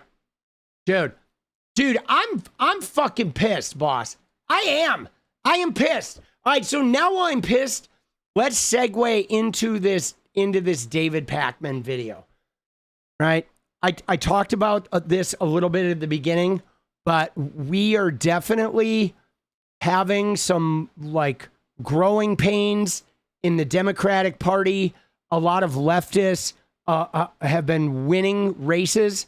A lot of DSA candidates have been winning. And guys, there's a lot, okay? There's only a handful that have happened in you know, congressional races, right? There was Colorado. There's several in New York. Obviously, Abdul El-Sayed, he's not DSA, but he is like, you know, DSA approved, right? There's Troy Jackson in Maine, but they've been winning a lot at the local level. Mayors, state reps, state senators, county commissioner seats, city council person seats. A lot of DSA wins. A lot.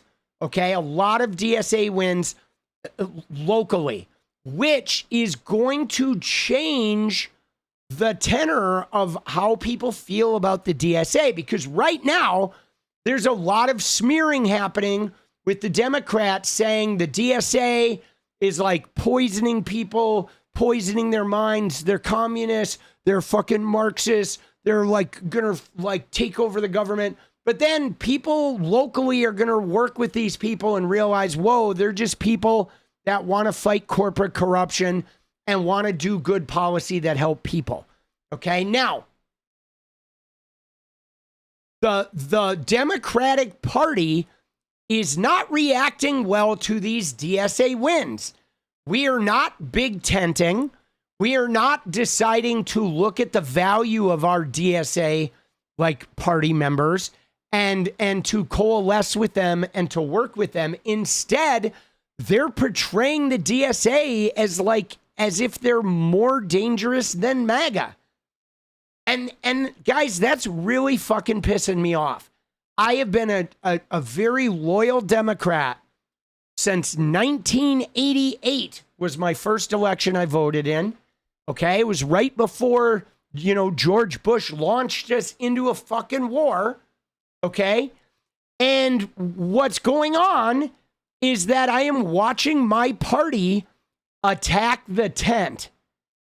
And I don't like it, guys. I don't like it. I like the big tent, okay? I think there's room for accelerationists and socialists and Marxists and communists and capitalists and fucking liberals and progressives and fucking far leftists. There's room for all of us on the left as long as we can pick a couple target issues. You know, universal health care, free college education, you know, $25 minimum wage, right? We pick a couple fucking things and all lean in together and then sort shit out.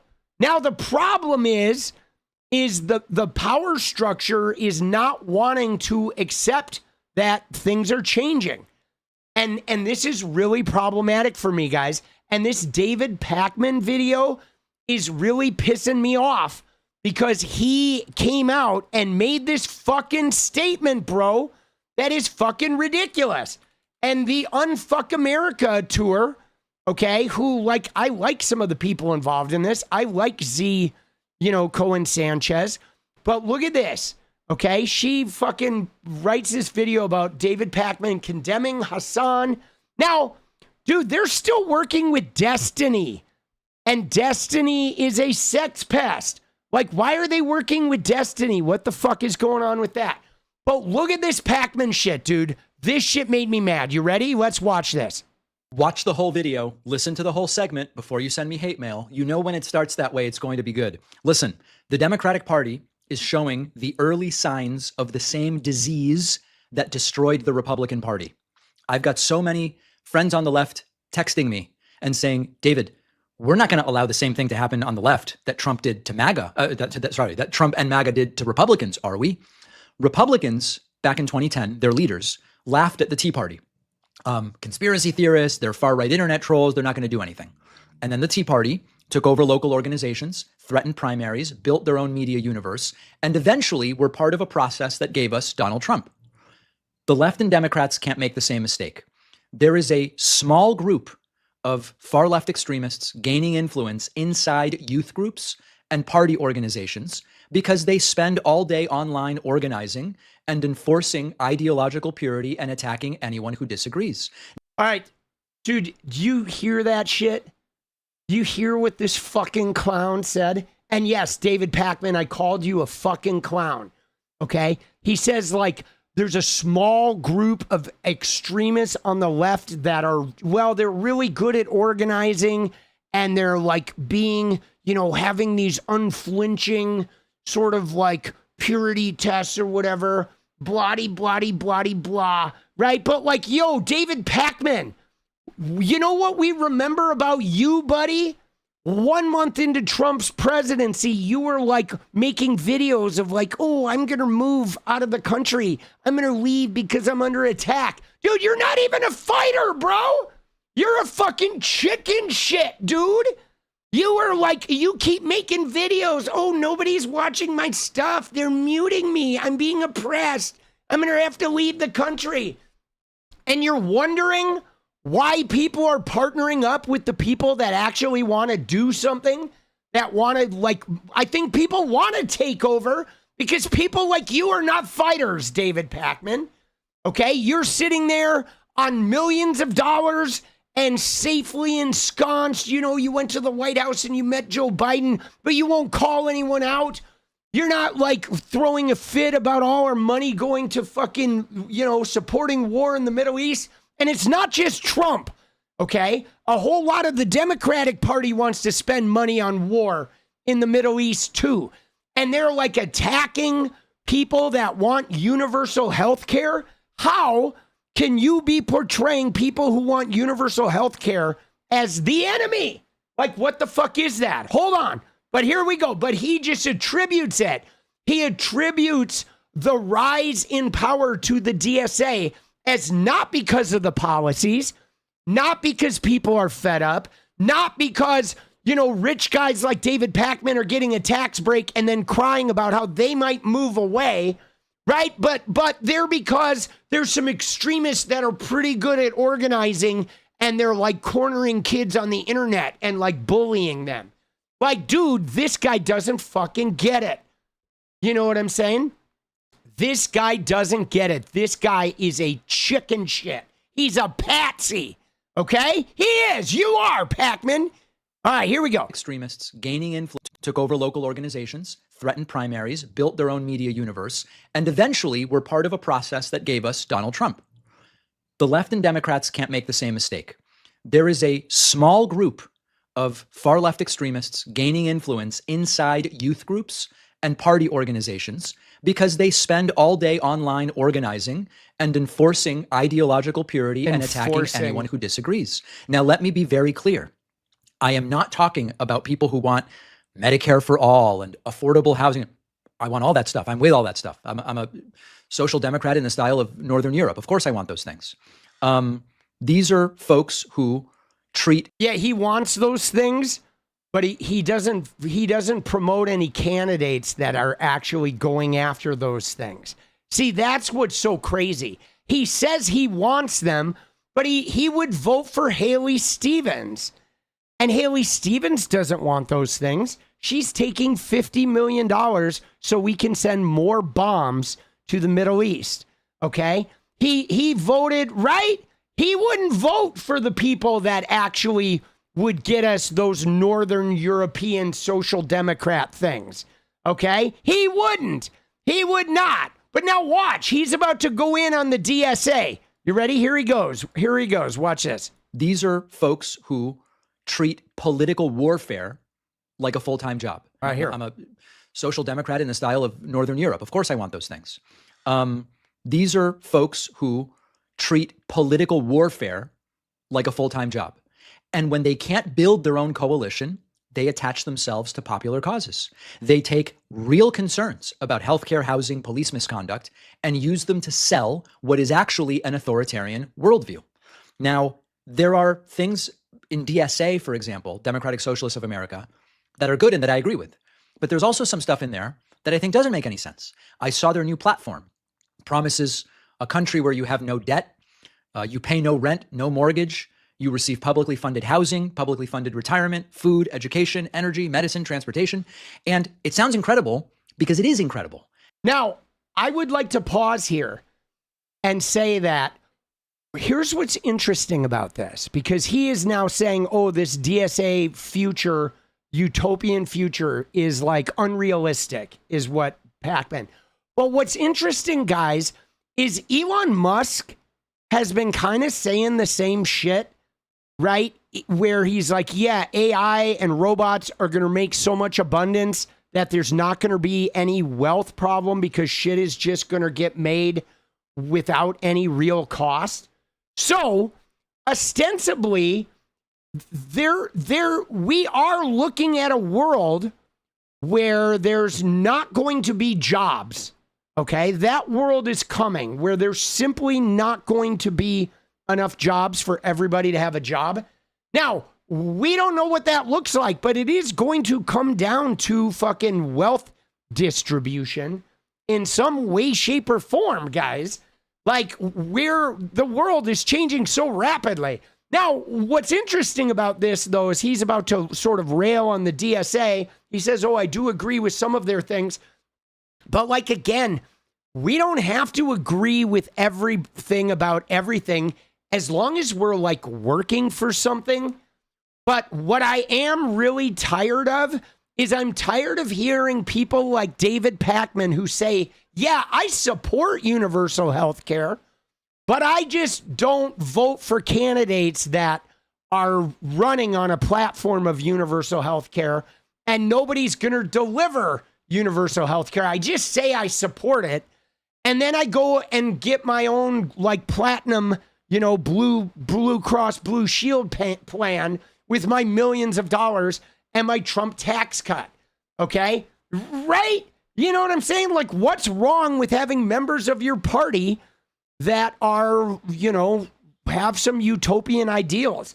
Can't we shoot for utopia and then fall short and have something better than now? Or do we have to just, we don't want to shake anything up. I mean, guys, I had a huge shakeup when I left gaming and I had no income for 2 years living on credit cards. But it was like the best move I ever made was going for broke and the big shakeup. And I've had many moves like that in my life.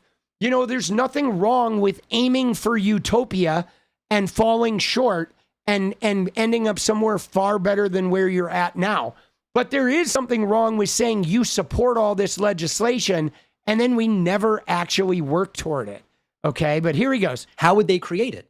Government ownership of the largest corporations and of entire industries, universal rent control, abolishing police and prisons, and abolishing the Senate and replacing our political system. Some of these ideas are reasonable to a degree. For example, I support universal health care, and I've talked about 4 or 5 ways that we could get to it. I want affordable housing, and I've done a dozen interviews with housing experts on what would and wouldn't work to get us there. I support progressive taxation. We need to collect more taxes from the very rich. Voting rights have been hurt in this country. We need police reform. So there's elements of this that are great, and any social democrat like me will tell you we got to do that. Yeah, but here's the problem. Here's the problem with David Pakman. What he said right there. He said, any social democrat like me will tell you we got to do that. But here's the problem, David Pakman. You'll tell us we got to do that, but those DSA people are the people that will actually do shit that will, like, move us somewhere. Like, you'll tell us what we got to do, but you won't do any of it. You will just sit there with your cushy millions, and when the shit gets hot, you'll talk about how you have to leave the country, and you'll go on your safe shows, and you'll vote for the people that keep funding the forever wars, and you'll stay firmly ensconced up in the top of the capitalist pyramid, telling us about all the shit we need to do. But when ICE is actually killing people in the streets, you won't be out there fucking getting sweaty, breaking a sweat to make it happen. And the difference between you, David Pakman, and those DSA people is they're going to be the boots on the ground. So yeah, I want to let them shake shit up. I want to let those young people that are organizing and that have these big crazy ideas, I want them to try it. I want them to give them the space to go out there and rattle the fucking cage, because we're going to end up at least somewhere good. Okay? We're going to end up somewhere better than fucking, you know what I mean? Than just having some rich social democrat tell us about all the things we need to do while never actually putting boots on the ground. But you bundle it together, and this fantasy in which capitalism, private industry, and major parts of the government simply disappear, most Americans don't want that. Most Americans understand that there is no way that you could impose that without extraordinary authoritarianism. My one hesitation about confronting this now, and why I went back and forth, is the midterms. Publicly exposing the rot could make moderate voters think the entire Democratic Party has been infected. But I don't think silence is really going to hide it.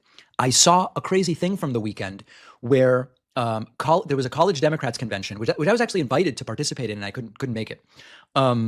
Hasan Piker was dressed like Mao, and I guess Destiny tried to show up, and he was banned from entering allegedly because the Mao-dressed Piker didn't want him there. Republicans are going to put these clips everywhere. Like, people seem crazy when they see this stuff. And they look at this. Now he's like, oh my God, like oh, they're gonna put these clips out there. They're gonna like make us seem crazy. Like, dude, isn't it weird? Isn't it weird how this guy is literally talked about fascism and authoritarianism, but now he's saying you should censor.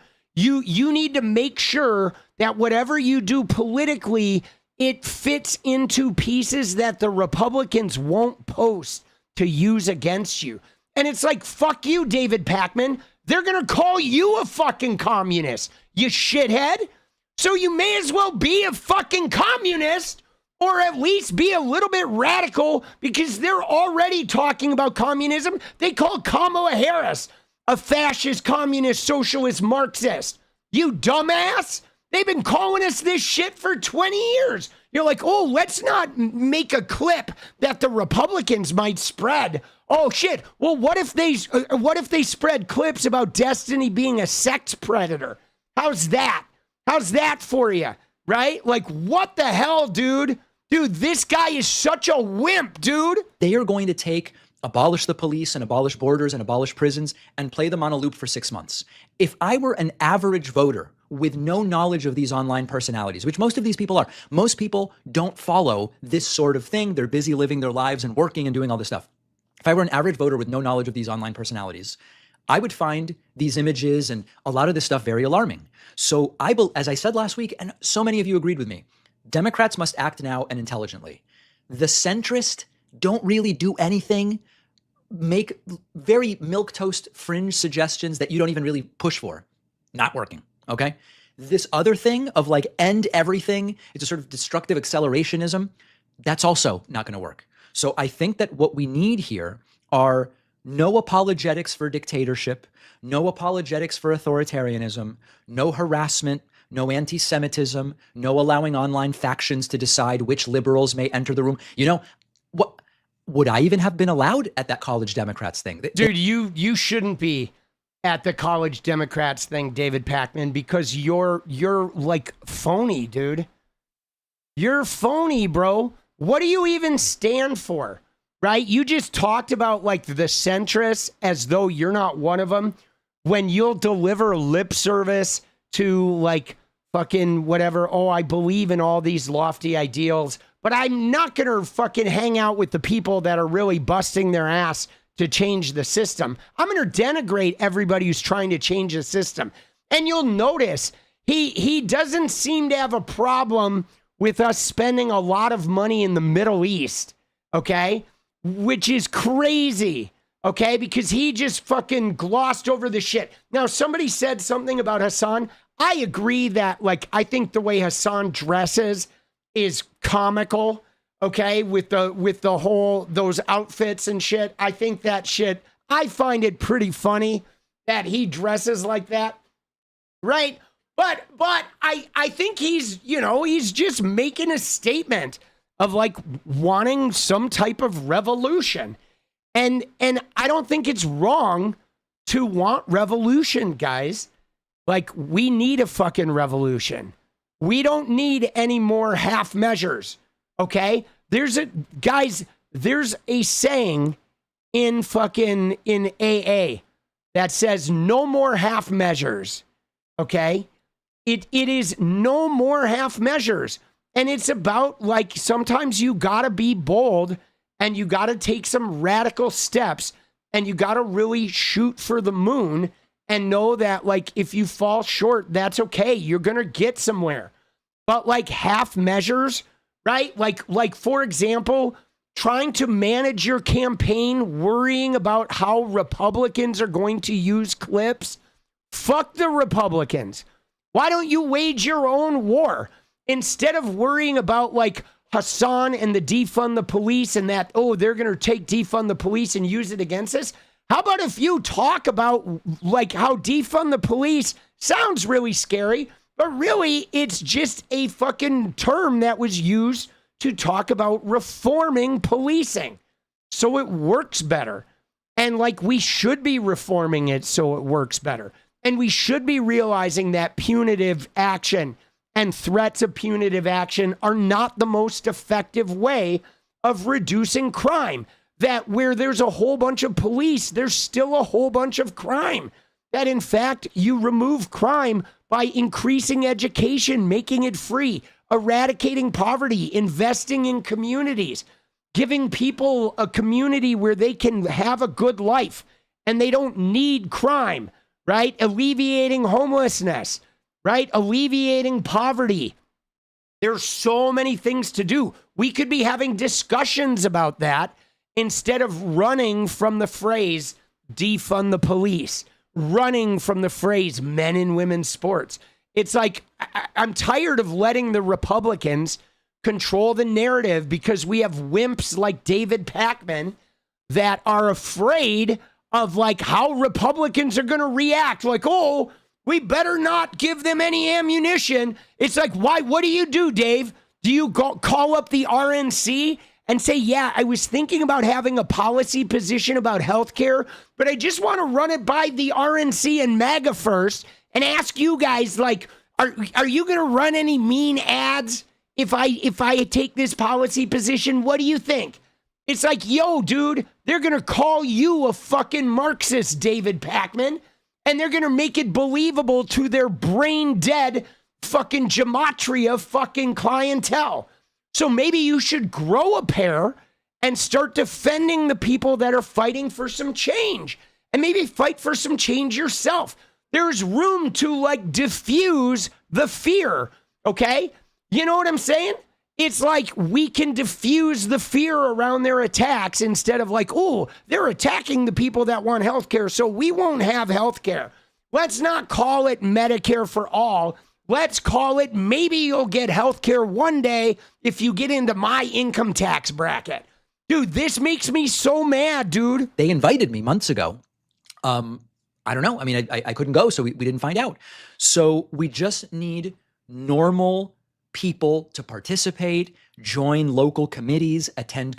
Normal people to participate. Did you see what he said there? That's a right-wing statement. We just need normal people to participate. Well, let me tell you, David Pakman, all those far leftists, they're normal people, okay? Right? They're normal people. 𝗙𝗪cie𝗶𝗹𝗀, she's a normal person. She's an activist. She went to Columbia. She's fucking educated. She's a warrior. She's been out on the street, dude, fucking fighting for shit, fighting for change. They're normal people, okay? They're just people that are fed up. They're people that are fed up with rich social democrats talking about everything we need to do while not having the balls to actually show up and fight for any of it. And then the minute the fighters show up, all you do is attack the fighters in your own ranks, okay? You literally, anytime people show up and say, man, I want to shake the system, I want to fight for some change, I want to make some radical change, you're like, no, we need to get the normal people in here. What the fuck is normal, bro? No harassment, no anti-Semitism, no allowing online factions to decide which liberals may enter the room. You know, what would I even have been allowed at that college Democrats thing? They invited me months ago. I don't know. I mean, I couldn't go, so we didn't find out.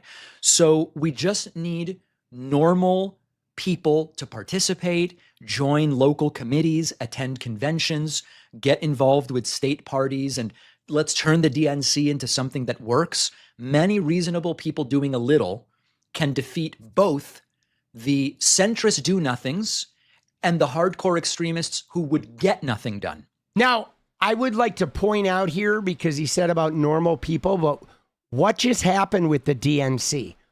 When a normal person named David Hogg got involved and then he got like forced out. Remember that, guys? Remember when they just tried to, like, a normal person won some shit in the DNC and he got forced out, right? Almost immediately, because he wanted to primary do-nothing Democrats. Right? So he's like, yeah, let's make the DNC into what, David Pakman? Into people that kick David Hogg out because he wants to primary Democrats that do a shitty job? Dude, like, that's fucked up, bro. That's fucked up. And did you notice how he's like, oh yeah, we need to get normal people involved? Yeah, like you, David Pakman, are you a normal person? A guy who was crying 1 month into the Trump administration, crying about how you're going to move to a foreign country because, oh, they're out to get you. Nobody's out to fucking get you. Dude, you know what I mean? And not once has he mentioned about this real pressing issue with people in the Democratic Party who are sick of our money going to pay for bombs in the Middle East. He has not mentioned that once.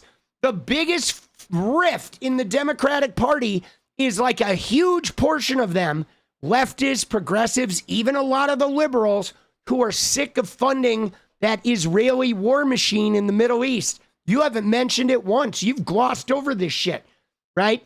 And if you didn't get invited to the college Democrats thing, David, it's because of your stance on that, because all the college kids are wanting to end the fucking destruction, okay?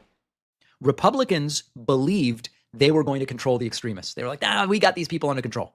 The extremists took over the party. Democrats can still prevent that outcome, but we've got to get them to get things under control right now. I've said before, I've never been a Democrat. I don't care about the Democratic Party beyond who offers the better candidates, and usually it's Democrats over Republicans. But we've got to make sure that we don't allow that party, if it is the vessel, at least for now, to something better than what Republicans are offering, to be hijacked. This is about let's include, but not allow any extreme faction to take over. All right, yeah. So I did comment about this, though, where I said, dude, Pakman is about as do nothing as it gets. Remember?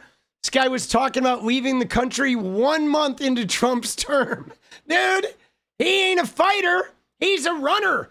Now, look at this, though, because he was talking about destiny and college Democrats, but Hasan, okay, Hasan did, I bookmarked something from here, because Hasan did post a thing saying, hey, D. Pakman, why did you criticize the college Democrats of America making a similar decision to one you made in 2025? What changed? Because look, David Pakman dropped out of an event he was co-headlining with Destiny because Destiny had reputational concerns. But now, this year, he was saying, oh, Destiny wasn't allowed into this thing because of Hasan. Oh, that's weird, isn't it? Right? And David Pakman withdrew from an appearance on an anti-Trump event in Queens, New York, because he was appearing alongside Destiny. Whoopsie. Whoopsie daisy. Oh, isn't that weird? So Pakman used to be concerned about fucking Destiny, right? Isn't that interesting? He dropped out, okay? He dropped out and it became a Destiny-only event because he did not want to appear with Destiny. So that shit is pretty wild. It's pretty wild. Now, there is a clip here. There's a clip of Hasan in his goofy outfit. All right. let's see. Oh, from Shannon Watts, no less. Dude, Shannon Watts is gone crazy. But let's see here. Okay, let's see what Hasan said at the College Dems thing. All right. No more to Trumpism, but no more to the Democrats who compromise, who conciliate, and who betray us. Now, I mean, we could read into this all day, but he's saying no more to the Democrats who betray us. That's not saying no more to all Democrats, but he's saying the Democrats that vote with Trump, the Democrats that vote for the Lake and Riley Act, that go along with their bullshit, aggressive state-sponsored terrorism through ICE and the overfunding of CBP and the over-policing and the constant attacks and harangues on protesters, right? He's talking about the Democrats that behave like right-wingers. And we should have a problem with that. We should not be fucking leaning across the aisle with insurrectionists. I mean, come on, man. What are we fucking doing? What are we even doing here? Okay? And yeah, which is a lot of them. Okay? We should not be funding any more bombing and death and destruction in the Middle East. Why can't we turn that shit off?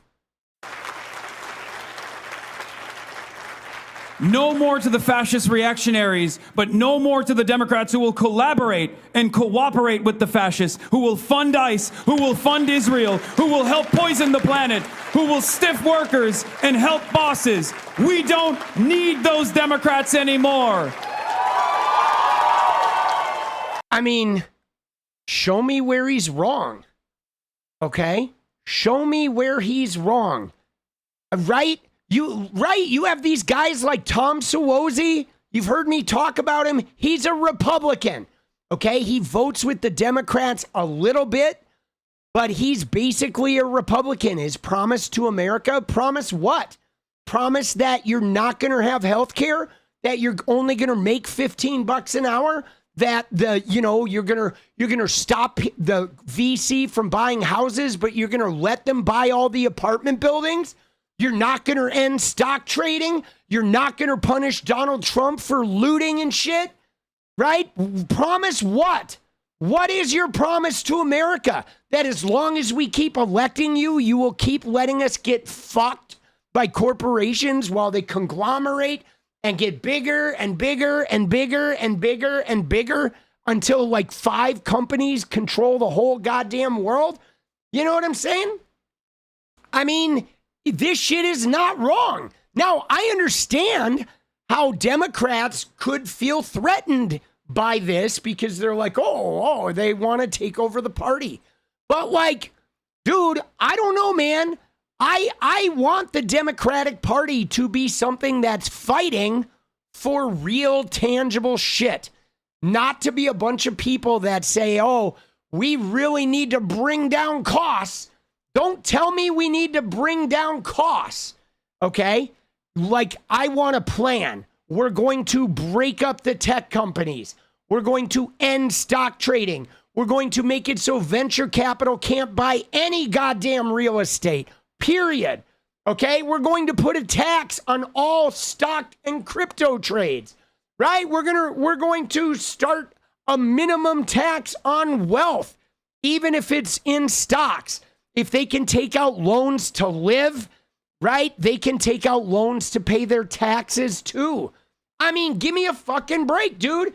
If they can take out loans against their portfolio and that portfolio continues to gain money while all the workers with 401ks can only get a $50,000 loan, and then that $50,000 loan comes out of what continues to accrue in their 401k, like, no, fuck that. If those people get to take out endless loans on their wealth and they take that money and generate more wealth, they can take a goddamn loan to pay some fucking taxes. I don't care. If that thwarts their capital investment, then fuck them. We'll find other people to get money to in order to become investors. Okay? We shouldn't need to get graped by investors in order to have investors. Okay, I always hear this shit about, oh, the billionaires, like they're gonna leave New York. All right, fuck you. Fucking tax the shit out of them, and we'll let some poor people become billionaires, and they'll pay their goddamn taxes, and they won't complain about it. Okay? Like, fuck that. If you want the billionaires, if they don't want to pay taxes, we'll take all their shit and we'll give it to some goddamn poor people and let them be billionaires. All right? And let them manage the shit. It's like anyone can run a fucking business. Okay? You could make me the head of the fucking Dallas Cowboys tomorrow, and I would still win fucking football games. Okay? I might even win more than Jerry Jones. Anybody can run a fucking business. It ain't rocket science. It is not. You hire good people and you don't even have to do shit. Okay? If Elon Musk stopped working tomorrow, Tesla, SpaceX, XAI, all of those companies would continue making money and making product. If all those workers stayed home, he would be sunk. Fuck you. Anybody can run a goddamn business. Anybody can be up at the top job. I mean, look at Donald Trump, dude. America's still functioning. That fucking guy is the worst fucking president ever. He doesn't even know what the fuck is going on. He doesn't know his goddamn dick from a ham sandwich. He's like, oh shit, I just took a bite out of my dick. I thought it was my sandwich. Right? And that guy's fucking president, dude. He's burning the whole fucking world economy down. Don't tell me I couldn't put any goddamn person in America. I could go find a gas station attendant in Alabama who could be a better goddamn president than Donald Trump right now.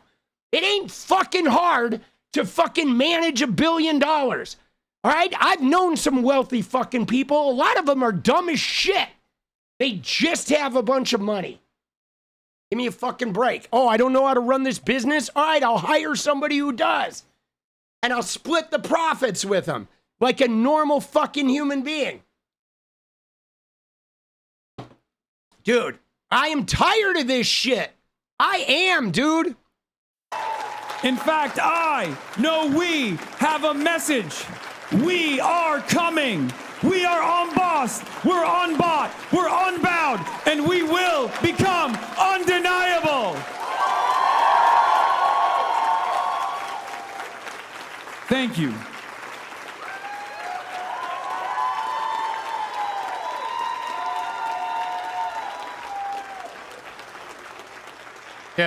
Dude, you know what I'm saying? Like, give me a break, dude. Now, right? You know what I'm saying? I about this, guys, right? I don't really see, I don't have a problem sharing the party with these people. You know what I'm saying? With people who want a little bit of revolution. There's nothing wrong with sharing the party of that, dude. And I'm sorry, How do you dude. feel about this sort of situation? I'm sorry, but like this David Pakman shit, this shit is, let me find the video. Oh, I see. I didn't have it saved. I didn't bookmark it.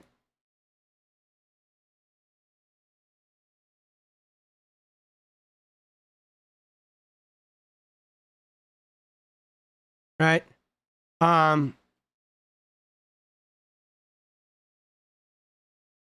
It was on the Unfuck America tour. All right, it was here.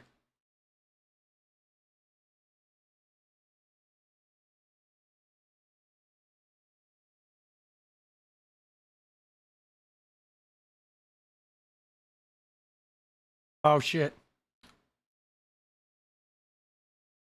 Dude, did I pass it? It was right here, bro. Oh, there it is. Yeah, it's this one. Dude, this shit just pissed me off, man. The Pakman clip, thank you. You said Hasan had a response to this? Dude, this stuff makes me mad. It really does, dude. It fucking makes me mad because there's nothing wrong with having some revolutionaries. That's how you shake things up. That's how you like break down structures. Okay? You know what I'm saying? And it's important, dude. Revolutionaries are important, guys. Like, my God, dude, you know what I'm saying? Like, if you look at this shit, hold on. You would make... If you look at this stuff, guys, if you look at the 60s, and during the 60s, when they were trying to end segregation, okay, you didn't end segregation by waiting for everybody to just come around and figure out we needed to end segregation. Everybody knew on some level, but they were programmed to accept it, to exist in it. The people, the white people were like, well, I'm comfortable. If we end segregation, maybe we're going to lose some of our resources because they're going to get some too. And we're good right now. So we're just going to ignore like this shit ain't even going on. But it took revolutionaries. People died. Okay. People lost their lives. Civil rights workers of all colors went down to the South to help defend the people of color, and they fucking got murdered by KKK people. Okay, they didn't sit around saying, you know, we don't want to be too extreme. No, they went and they fucking walked across bridges. They got their asses beat. Some of them got lynched and fucking shot and taken away out into the forests of fucking Mississippi and shit. Okay, because they were showing up to force change. Okay, sometimes change needs to be forced. All right, you can only like go along and get along for so long, and then eventually you have to butt up against the structure and you have to like knock some shit over. Okay, you have to force certain change. Like what? Like, we're not going to fund war in the Middle East anymore. No more. Zero. We're closing the goddamn door on that. Okay? And I don't care. And if we're going to fight in the streets over it, we're going to fight in the streets over it, because we're not going to fund any more death and destruction. We're not going to fund any more oil drilling in the goddamn Grand Canyon. I don't want to take my kid to the Grand Canyon and be like, hey, son, look at all the oil wells out there. Look at those nice oil drilling platforms out there in the red rock. Yeah, you hear that sound? That's fracking, son. Yeah, you hear that? You feel that tremoling? How it feels like we're going to fucking fall off the cliff? They're fracking down there, son, in the Grand Canyon. Isn't it beautiful? Isn't it great? And now we get to go home and roll our sleeping bags out in the tent we live in next to the data center, because we don't have any of the money. All those guys that are fracking, they're living in mansions. But we're going to go home to the tent as soon as we're done watching this beautiful canyon get, have oil extracted from it. Okay? Isn't it great, son? Love ya. Love ya. But hey, don't be too extreme, okay? Whatever you do, make sure your politics are not too extreme, son. All right. I mean, give me a break, dude. That's grim. I know it's grim. And I don't mean to be grim, but like, it's getting to that level of hyperbole. The level of ridiculousness we're living in is like approaching that. I mean, look at Donald Trump. Look at him give a press conference. He gave a 2-minute spiel about childcare where he said childcare is childcare. And then the New York Times was like, oh, Trump outlined his plan for, childcare. It's like, no, he didn't. He didn't say anything. He said childcare is childcare, and he rambled a fucking word salad for 2 minutes. And you just made him sound like he knew what the fuck he was talking about. And now we're bombing Iran, and it cost me $200 to fill my goddamn gas tank. And I can't even buy my kid a Christmas present. Like, what the fuck are you talking about? All right. Sean suit is unbelievably silly, and you would make 17,000 fucking videos if the Republicans were doing it to somebody else. Okay? If the Republicans were doing this to a centrist Democrat, you would make a million videos about it. Like, this is ridiculous. Focus on what you guys are doing. You're killing people in the streets, instead of fucking talking about some centrist Democrat wearing a type of suit that you don't like. Yes, dude. Yes. Deng Xiaoping also wore it, and liberals love him. So they should love this. It's so funny. Liberals love Deng Xiaoping, but then they always talk about Tiananmen Square. Anyway, I guess they have nuance when it comes to Deng Xiaoping. Anyway, let's continue. I guess Destiny tried to show up and he was banned from entering allegedly because the Mao-dressed piker didn't want him there. That's a crazy thing to do, by the way. You know better, David. That's really fucked up that you're out here straight up. OG made a video on the tan I was suit. stunned, Lewis, upon my return. Got himself embroiled in a huge political controversy. Republicans completely up in arms, angry over the disrespect. Called it. This man has been around for a long damn time. Look at this. 2014. Look at that. That the president had the audacity to commit against them.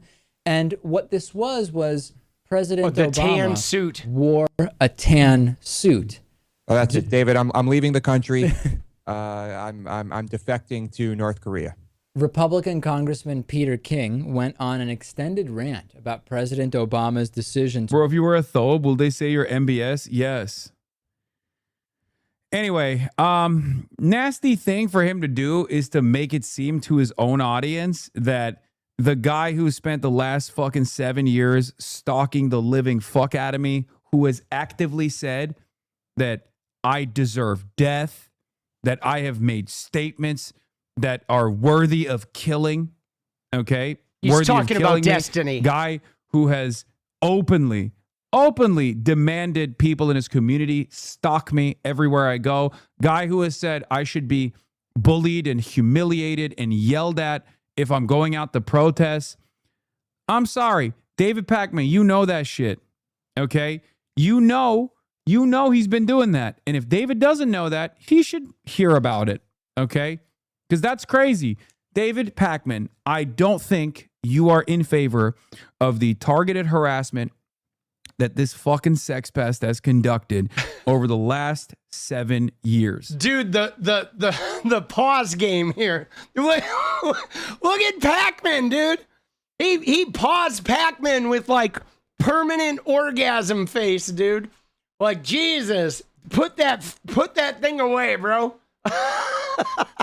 Because if you were aware of it and you're still making this video, that is the most disingenuous thing I've ever heard from you. It's worse than when you said, I don't know what 𝗙cie𝗶𝗃 is. Okay? I don't know what 𝗙cie𝗶𝗃 is. What is that? Those guys literally filmed themselves with their intent to disrupt an event that they were not invited to. They filmed the entire process. There's videos of it everywhere. Okay? That's crazy. I don't think you want to be running around defending a guy who has an active court case distributing revenge porn, okay? That's brutal. Yeah, that guy, his guy Darius is threatening to go to people's houses. Yeah, one of the guys, one of his fucking friends, unironically is now talking about moving to Los Angeles to stalk me more efficiently. That guy who... See, I saw somebody say there, Hasan acting like a lot of his fan base doesn't do the same, but I think here's the difference, though. You ready? The difference between the two is because Hasan has a fan base that can be attacky, for sure. That can be harsh, for sure. But I've never seen Hasan, like, tell his fan base to go after people. And I have seen Destiny do that, where Destiny has encouraged the harassment. Like, this is one of the problems I had with Destiny from the very beginning. I loved his debating and I loved his gruffness, but was also always felt very right wing. And sure enough, Destiny would do content all the time with 𝗙ecie and Andrew Tate and Aiden Ross, and right? He's always doing content with these fucking right wing weirdos. And you know what I'm saying? And like that, like, I don't know. There's something about that like I've also seen him encourage like his fans to be harassers. Okay? You know what I'm saying? You know? And like I've not seen Hasan do that kind of shit. I mean, Hasan wants to disrupt the system for sure. He does. He wants to disrupt the system, and he absolutely wants a faction of real fighting left-wingers to take over the Democratic Party and to make the Democratic Party be an opposition party to the Christian fascism of the Republican Party. And I don't think there's anything wrong with that goal. You know, I would not want the party to be taken over by one guy, okay, like Trump. No. The problem with the Tea Party and the Republican shit isn't that like, ooh, the Tea Party gave them Trump. No, the problem is the right-wingers are all religious fucking zealots, so they were going to end up fascist anyway. Their whole religion is fascist. I mean, give me a fucking break. They believe in this one authoritarian God that you must submit to that will fucking throw you in eternal damnation and fire if you do it wrong. They're literally primed for fascism. They are primed for fascism. Okay, so Trump just took advantage of that and wielded that power and became their Jesus and their deity. Okay? And like the Democratic takeover should not be like that. We're not going to be ruled by one guy. We're not going to have fascism and authoritarianism. We're going to have a collective, okay, that looks at where the people are doing the worst, and we start elevating there, okay? That's all it is it's a social democracy where you address the needs of the people doing the worst, and you start building from there. I mean, it's not rocket science, you know? And nobody wants a fucking authoritarian ruler. Nobody wants that, okay? Nobody wants that. I mean, even when you look at somebody like Mamdani running New York, dude, he's not an authoritarian. He fucking, you know, he fucking is meeting with everybody. He includes everybody in that shit. When the city was snowed in and the snowplows weren't working, he said, you all want to make some money? Like, you help me shovel this city and we're going to pay you all. We're going to do it together. It's fucking genius. Okay? And he didn't run around saying, oh, I'm the leader of New York. I'm the king of New York. No! People that believe in a collective don't do that shit. You know? Who has actually received a restraining order from his ex.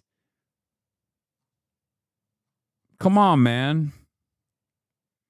Come on, David. We've always had our disagreements, but I've always been cordial because David's been cordial.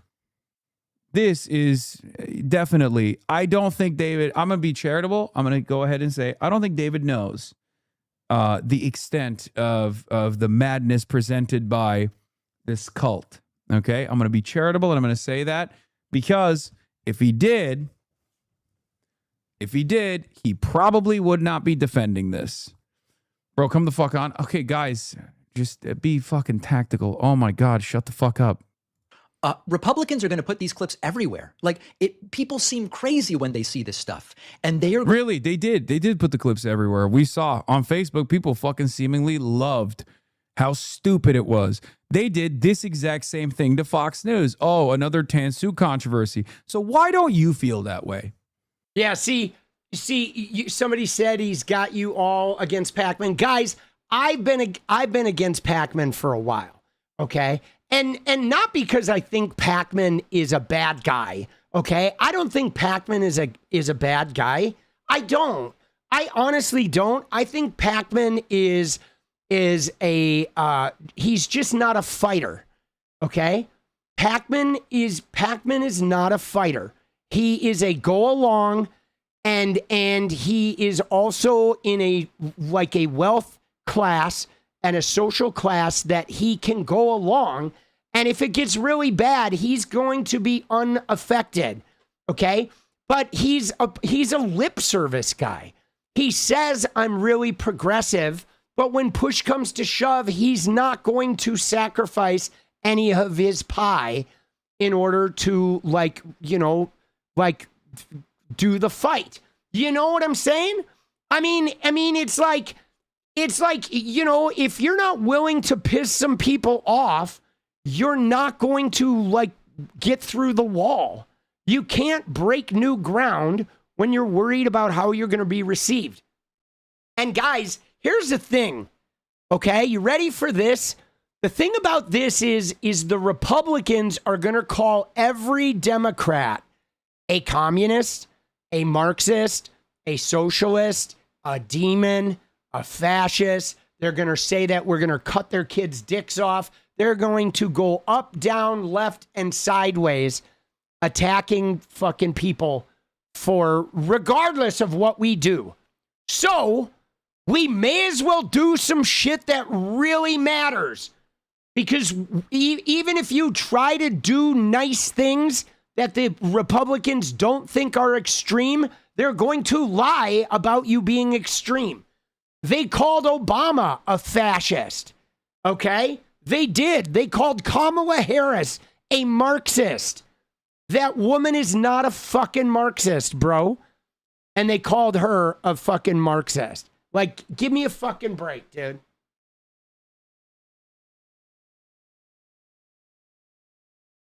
Dude, let's go. Dude, Dancing with Magpie said, Andy Goodman, Michael Schwerner, James Chaney, remember these names, murdered, lynched, dumped in a dam by the KKK in Neshoba County, Mississippi.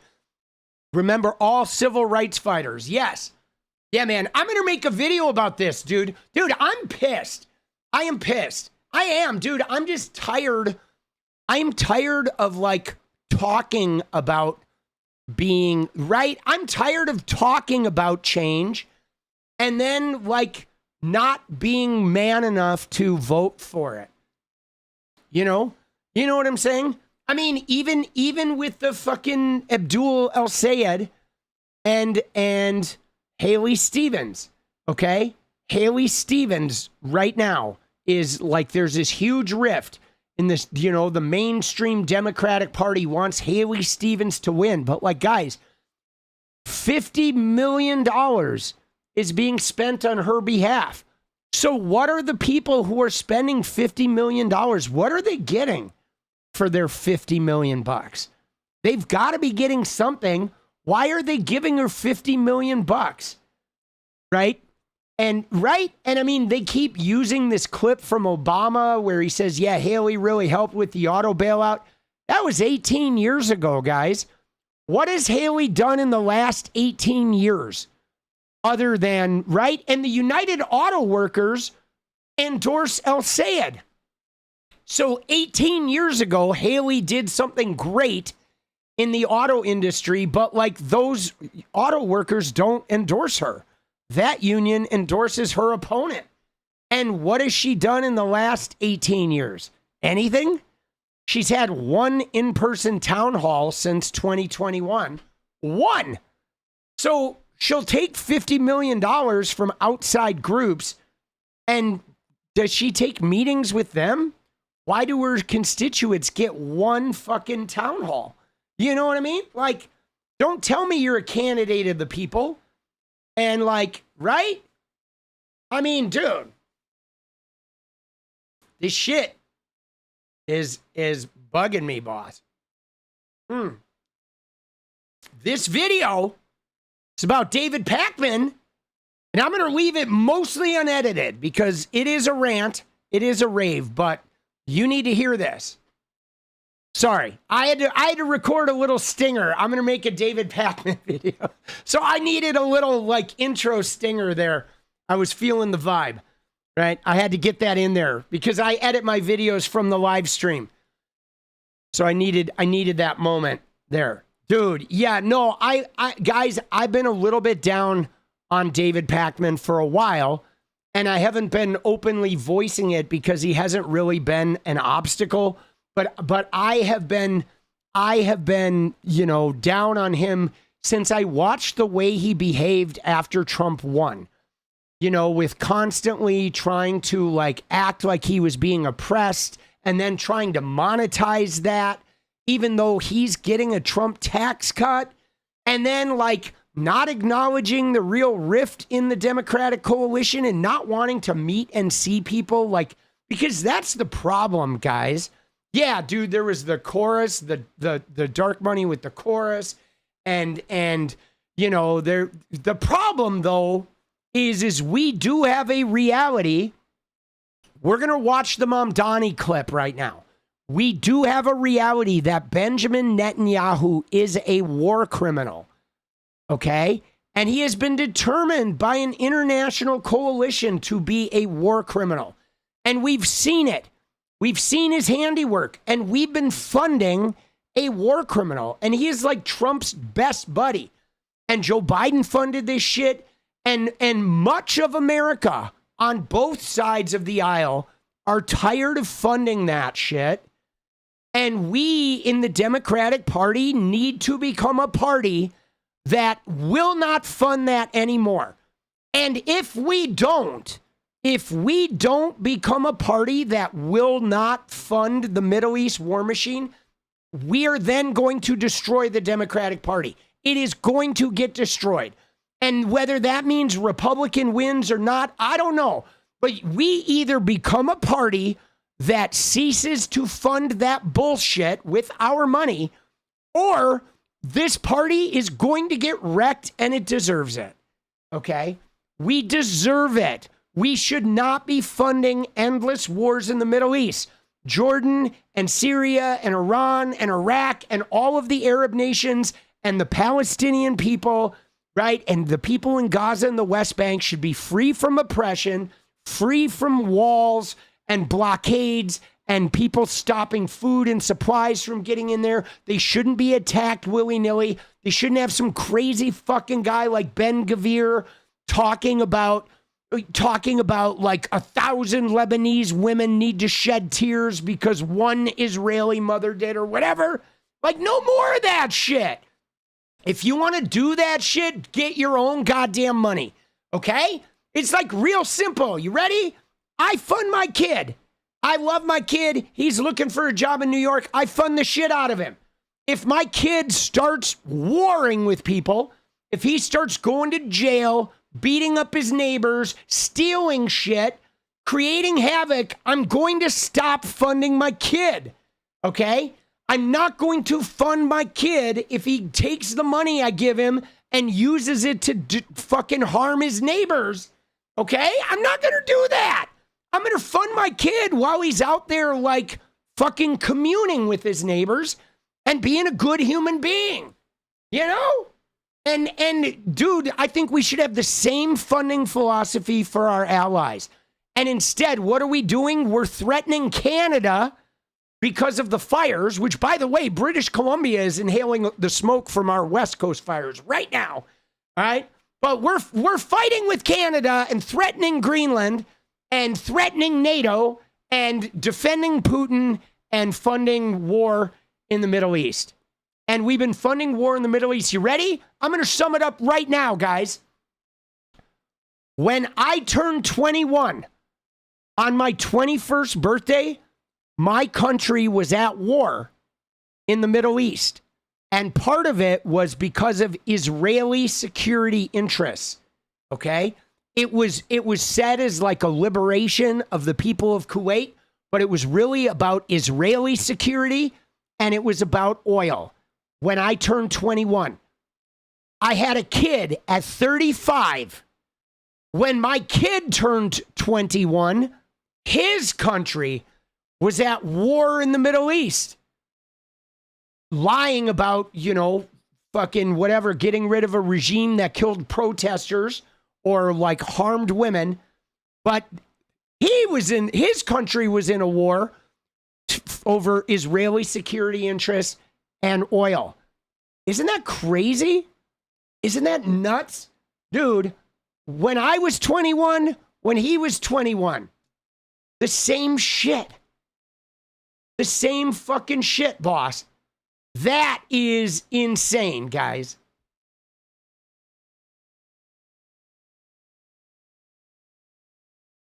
That's insane.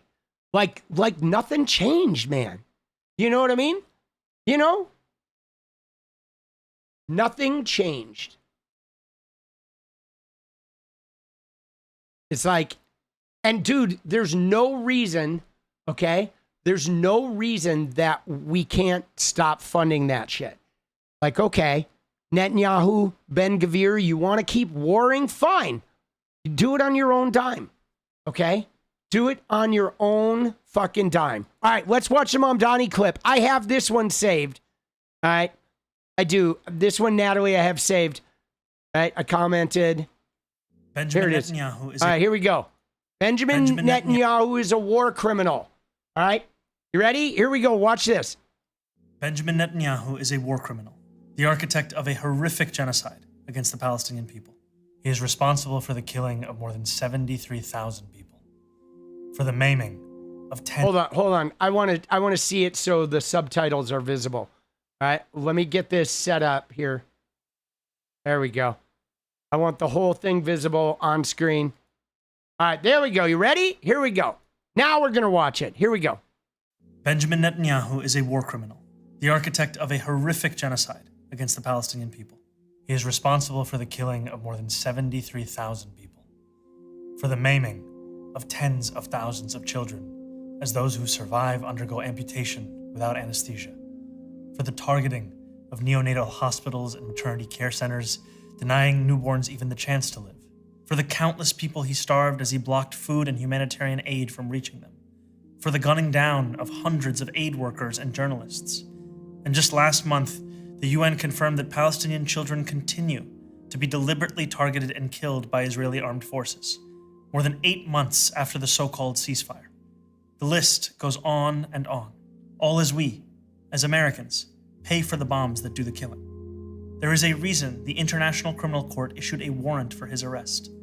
As human beings, we have spent generations building a shared understanding that there are crimes so grave they offend all of humanity. Anyone, with their eyes, with their heart, with their conscience, should recognize the devastation he has wrought and understand that he belongs before a court of law. As I've said, I agree with the ICC that Benjamin Netanyahu should be arrested and tried for his crimes, as I do for anyone else charged by the ICC. My administration has reviewed every avenue available under applicable law to determine whether New York City could execute the International Criminal Court's arrest warrant if Benjamin Netanyahu came here. It is clear that we do not have the independent legal authority to enforce this warrant. The federal government, however, does, and I call on them to join the ICC and execute this warrant. And I want to be equally clear. Benjamin Netanyahu is not welcome in New York City, nor is any other war criminal at large.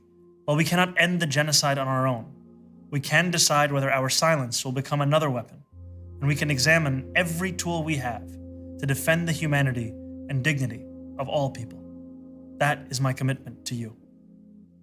Dude, so good, right? That was so fucking good, right? I mean, it was just really straightforward and you know, like factual about how the fact that the International Criminal Court, right, that the ICC found this guy, you know what I'm saying? Found this guy, like labeled him a war criminal, right?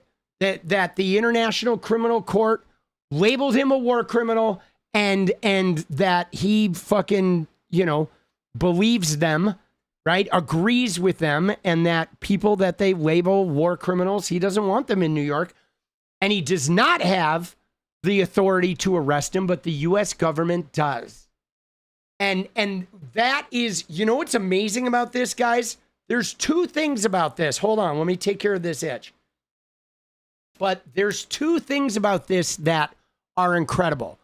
Is number one, is he admitted that he can't do anything about this, even though he looked into it, but he's also delivering the knowledge that, you know what?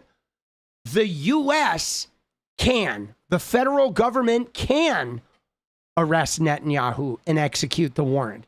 So now people know, okay? People will see this video and they will know that the federal government does have the power to hold Netanyahu accountable for his crimes. That's number one, is dropping the knowledge, okay? Letting people know the truth. But then the other thing that's incredible about this is where he talks about our silence being used as a weapon. And that's really, really important because I feel like this dovetails into that David Pakman shit where David Pakman's like, you know, don't be too loud. Don't be too ostentatious. Don't be too demanding. Don't be too extreme because the Republicans are going to label you some shit. But the thing, yeah, be normal. We need normal people. But it's like, no, guys. Normal is like for you to not say anything. If you go back to the days of segregation, everybody had to know that that shit was wrong, or the days of enslavement, but everyone was normal. Shh, don't say anything. That's just the way it is.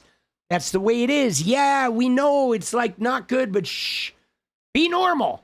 Okay, just accept the way the world is and don't worry about it. Come have some dinner, right? We have plenty of food. We have plenty of money. We go on vacation. It's good for us. Don't worry about it, right? And the thing is no, you got to stop being silent, okay? We all need to stop being silent. We need to be using our voices. And that's what's happening now is people in record numbers, they watched what Benjamin Netanyahu did in Gaza, and they were like, whoa, this is not okay. You know what I'm saying? They watched this fucking happen, and they were like, whoa, dude, that's not okay. Like, this is like totally unnecessary. Like, what the fuck is going on here? Like, I get it, right?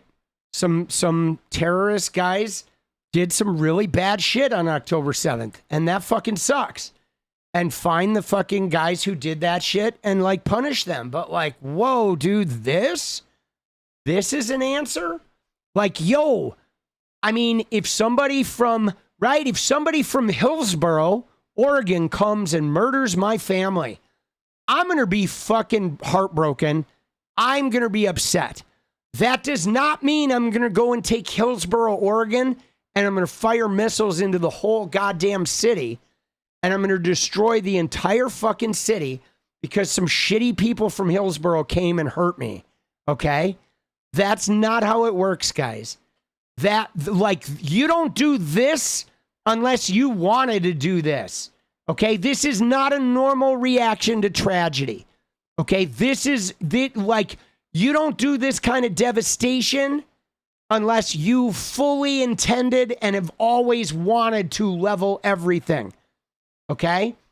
This is not the response to fucking, a terrorist act.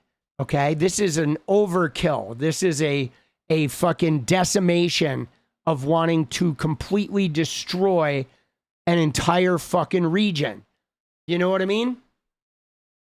I mean, dude, and yeah, we fucking paid for this, guys.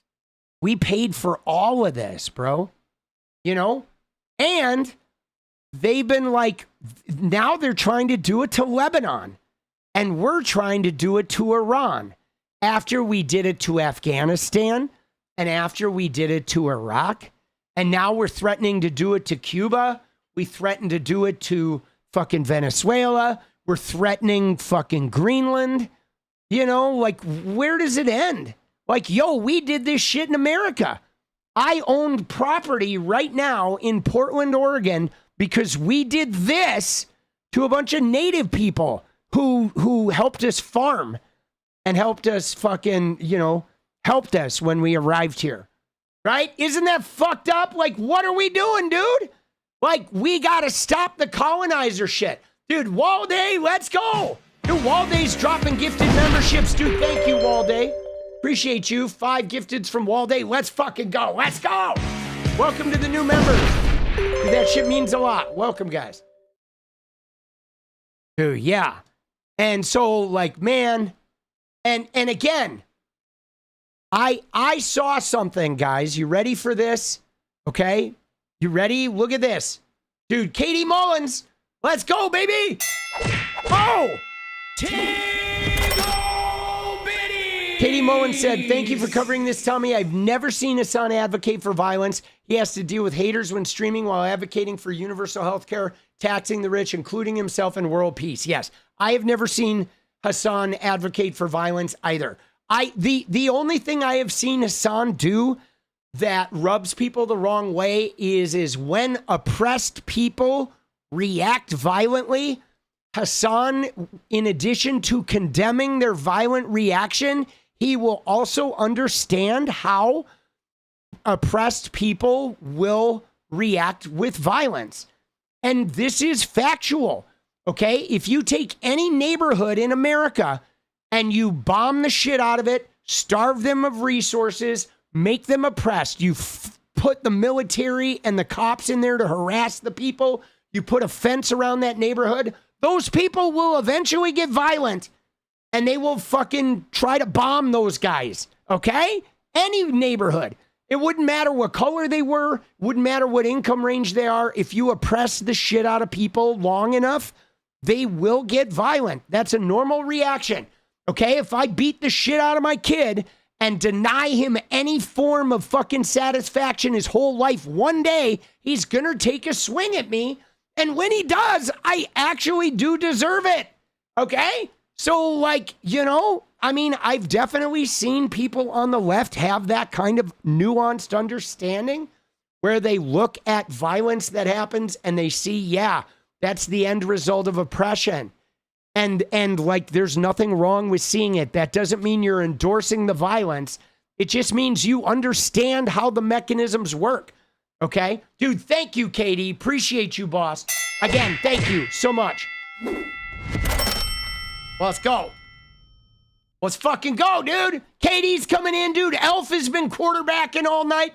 Dude, Kim says, have you heard Nick Fuentes' latest takedown of the GOP? I have not. I've heard him talking about Andrew Tate and shit, but we can look at that stuff. Okay, now, guys, okay? Gaza has 1 trillion cubic feet of gas, 1 trillion cubic feet of natural gas. Is that what you're saying, Osti? Natural gas? Is that why they raised it? Because they want their resources? But so, like, yeah. I mean, at some point, dude, we gotta end the devastation. Okay? We gotta stop supporting the colonizing and the warring and all this shit. And if we don't do it, you know what I'm saying? If we don't do it, if the Democratic Party doesn't step up and do it, they will get taken over. And they will deserve it. Okay? We deserve to get taken over if we won't fucking end all of that fucking devastation. Holy shit. Dude, so guys, Jenny's got this fucking short going viral on Instagram that had 106,000 views when I started the stream, and now it's at 234. It's got 130,000 views in 3 hours. That is insane. And her Facebook one had like 194K, and now that fucker, where is that one at? That one's at 222. Dude, Jenny's got shorts going viral. Jenny's my girlfriend who does my short form content. Dude, Facebook has 941 followers. Dude, we had 100 yesterday. We hit 100 followers yesterday, and now we have 941 today. Dude, Jenny, she's so good. Dude, let's go. Congrats to Jenny. She's doing amazing work. All right, guys. Now, I am going to go make some videos. I'm going to go make some videos. And I'm going to continue doing what I'm doing. I will be back tomorrow, same time, 10 p.m. All right. Eventually, we're going to get some daytime shit. Dude, can I show you something else, though? Jenny had another clip on Instagram that got 4 million views. Okay. That was like a month ago. This crazy one about the MAGA people, 4 million. She single-handedly helped me like flip my Instagram. because my Instagram had been a film and photo thing. And then I fucking had done a gaming, and then it died when I switched to politics, but now it's politics. Link her Insta. No, she's not active on social media. She's not looking to grow any social media. She doesn't have an Instagram. She's making shorts for my Instagram, right?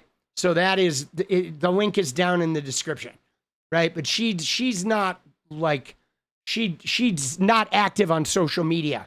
She just makes shorts. She doesn't really use social media very much. Okay, but I want to close with something though, guys. Something funny. All right. I want to close with something funny, and it's this little gem right here, dude. That's amazing. Okay. Dude, isn't this incredible? Dude, this is the thought of the day, guys. For all the MAGA shitters, okay? Right? Man, if you're pissed no one put an LGBTQ person in his fictional movie about ancient Greeks, you're going to have a fucking stroke when you learn about actual ancient Greece. Dude, isn't that funny? Like, bro, that is the funniest shit. Like, they are freaking out about, like, the sexuality or whatever of a character or the gender of a character in the Odyssey. But, like, yo, dude, in the Odyssey, they were all butt fucking.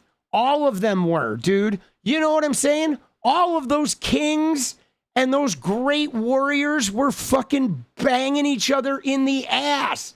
Dude, 100%. There was 1,000 times more gay sex happening in Greece than straight sex. All of those Roman and Greek warriors were all fucking the shit out of each other, boss.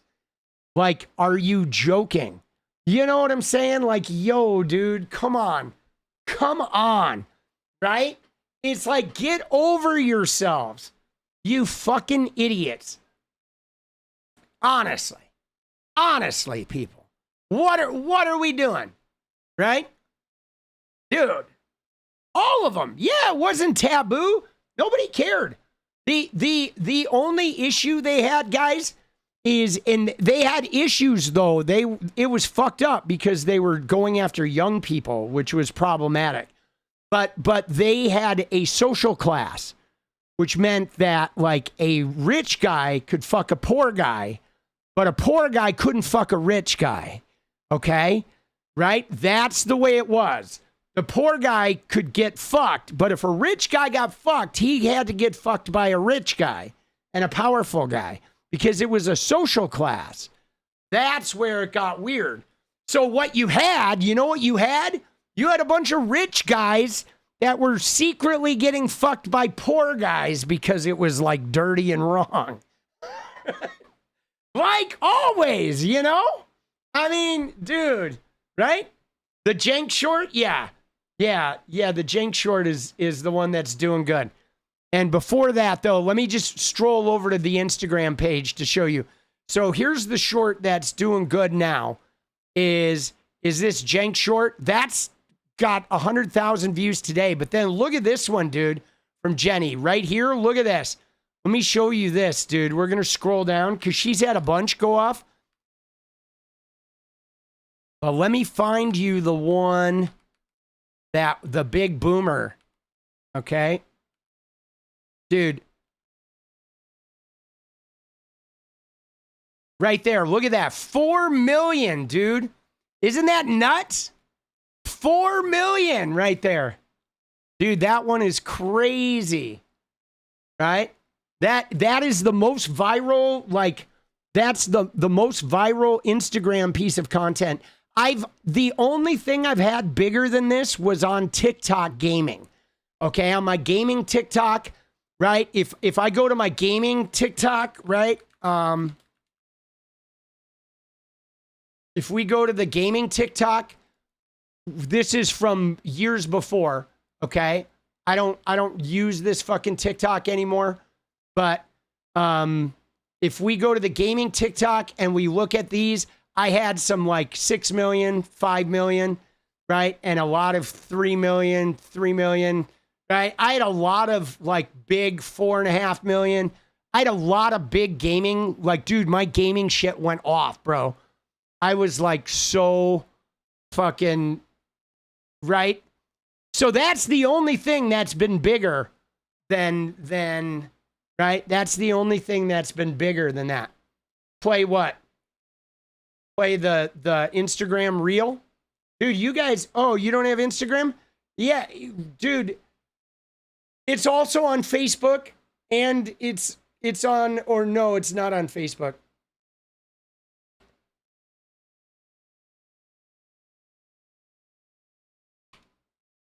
There it is.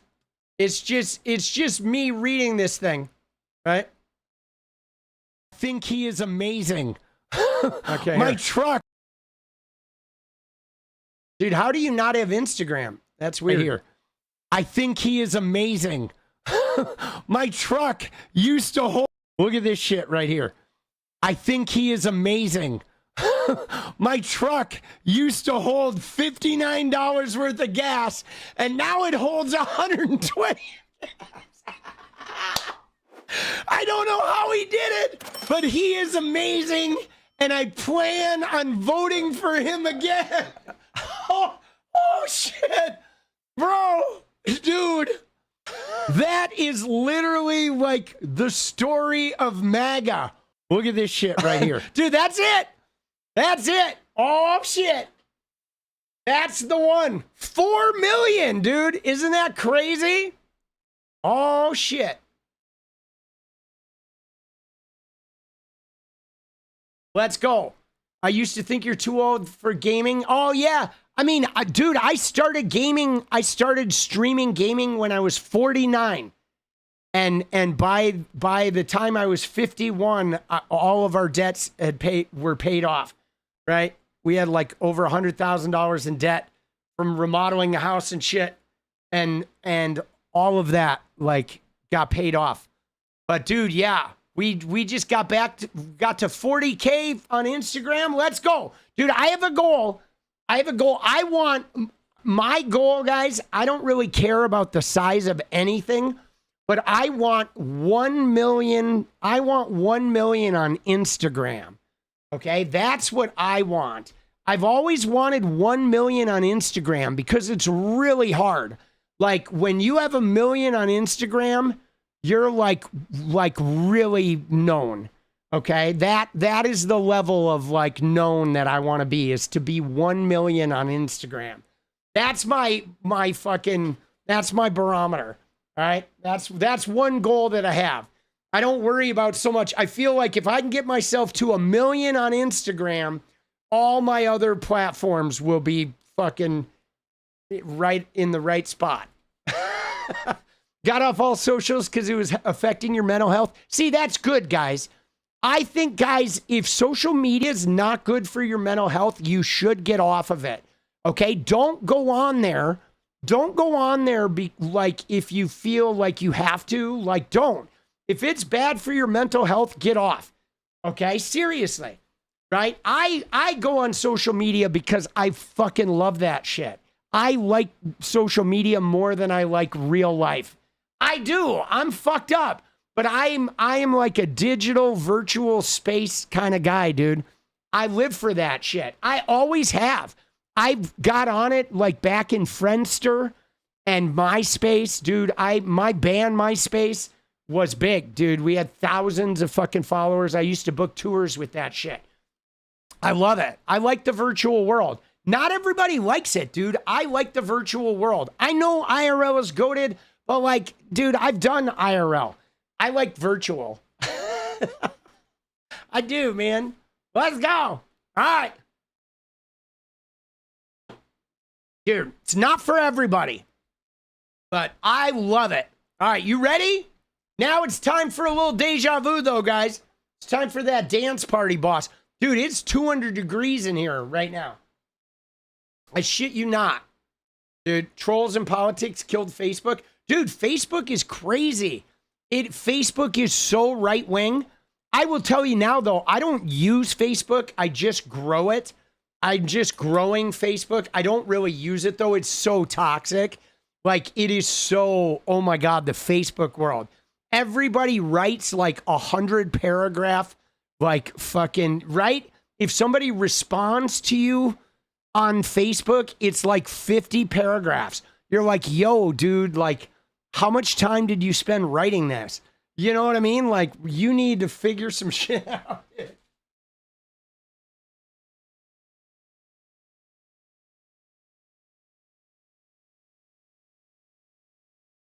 Dude, it is crazy. But I will say this, though.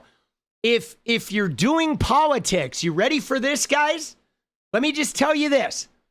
If you're doing politics and you are left-wing, you want to get on Facebook because there's a bunch of right-wingers that will get up in your shit. And you really, to grow, you need people up in your shit. It's an important part of growth. Like, the haters are very important. I mean, you guys are really important, like, for building the community. And that's really important, like the community building. But to expand your reach, you need a bunch of people to hate you. And Facebook is filled with haters. Oh my God, the right-wing haters, like they are so adamant. They are like, oh my God, I hate you so much. And then they like get addicted to hating you. And so it's very good. It's if you're doing left-wing politics, start a Facebook. Dude. Yeah, I have not started making money on Facebook yet, but I know it's going to be good. I know it's going to be good, especially if you are like, if your shit provokes a response, right? It's true, guys. I mean, that's why my gaming was so big, was because I had a ton of haters, boss. Right? Don't be afraid of them hating you, right? Build your community. And then don't focus on the haters, but appreciate them when they show up. You know what I'm saying? And don't read the replies, right? If you have unstable mental health, just don't even go into the replies, right? Let's go. Oh yeah.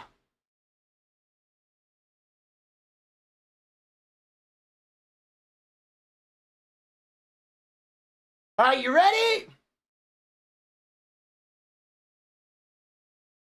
Let's go, baby. Oh, shit. All right, here we go. Here we go. It's time to dance. Time for a little deja vu. Let's get it. Here we go. I'm ready to cut a rug. Thank you, guys. Thank you to Elf for fucking quarterbacking again. Thank you to all you guys, everybody who donated and all the gifted memberships. Appreciate you guys. And everybody who's here fucking swallowing ads night after night after night. Like, appreciate it. I know it sucks, the capitalist world we live in, but we're working on it. All right, let's go. Thank you. I'm glad to not be alone. Oh, wait. Wait, all right, hold on. Hold on.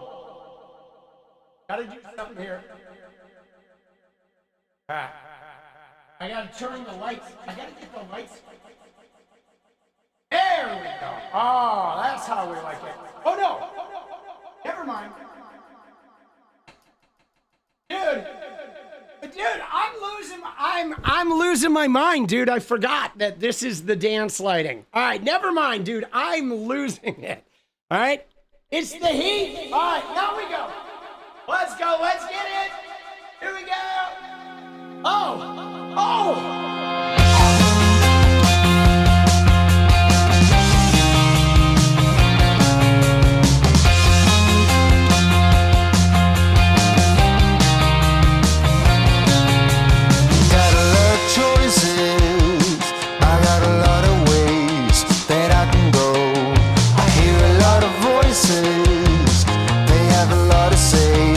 But I've known, been here before.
this feeling that I have now, almost a bit holy, a notion that I will make it out somehow.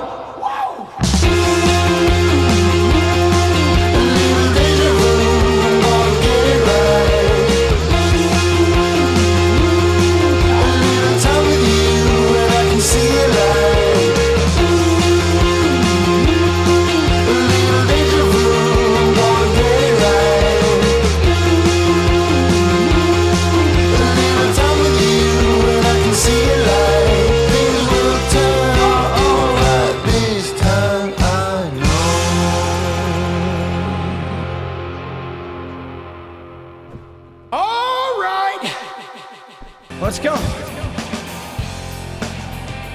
Whoa. Dude, I'm out of breath. All right. Thank you guys. Big love. We're doing big things. A lot of big changes are coming. Be good to yourselves. Be good to each other. Take care of that mental health. So we got a long way to go, boss. And in the meantime, thank you. I love you. I'll see you tomorrow. Stay radiant. Good night.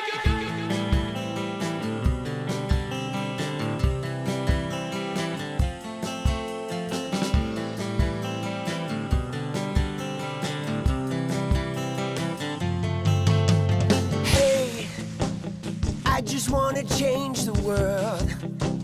I just want the perfect girl. I don't wanna hang around, I'd rather be found. It gets better, I wonder, my pleasure together. Everyone's waiting, anticipating.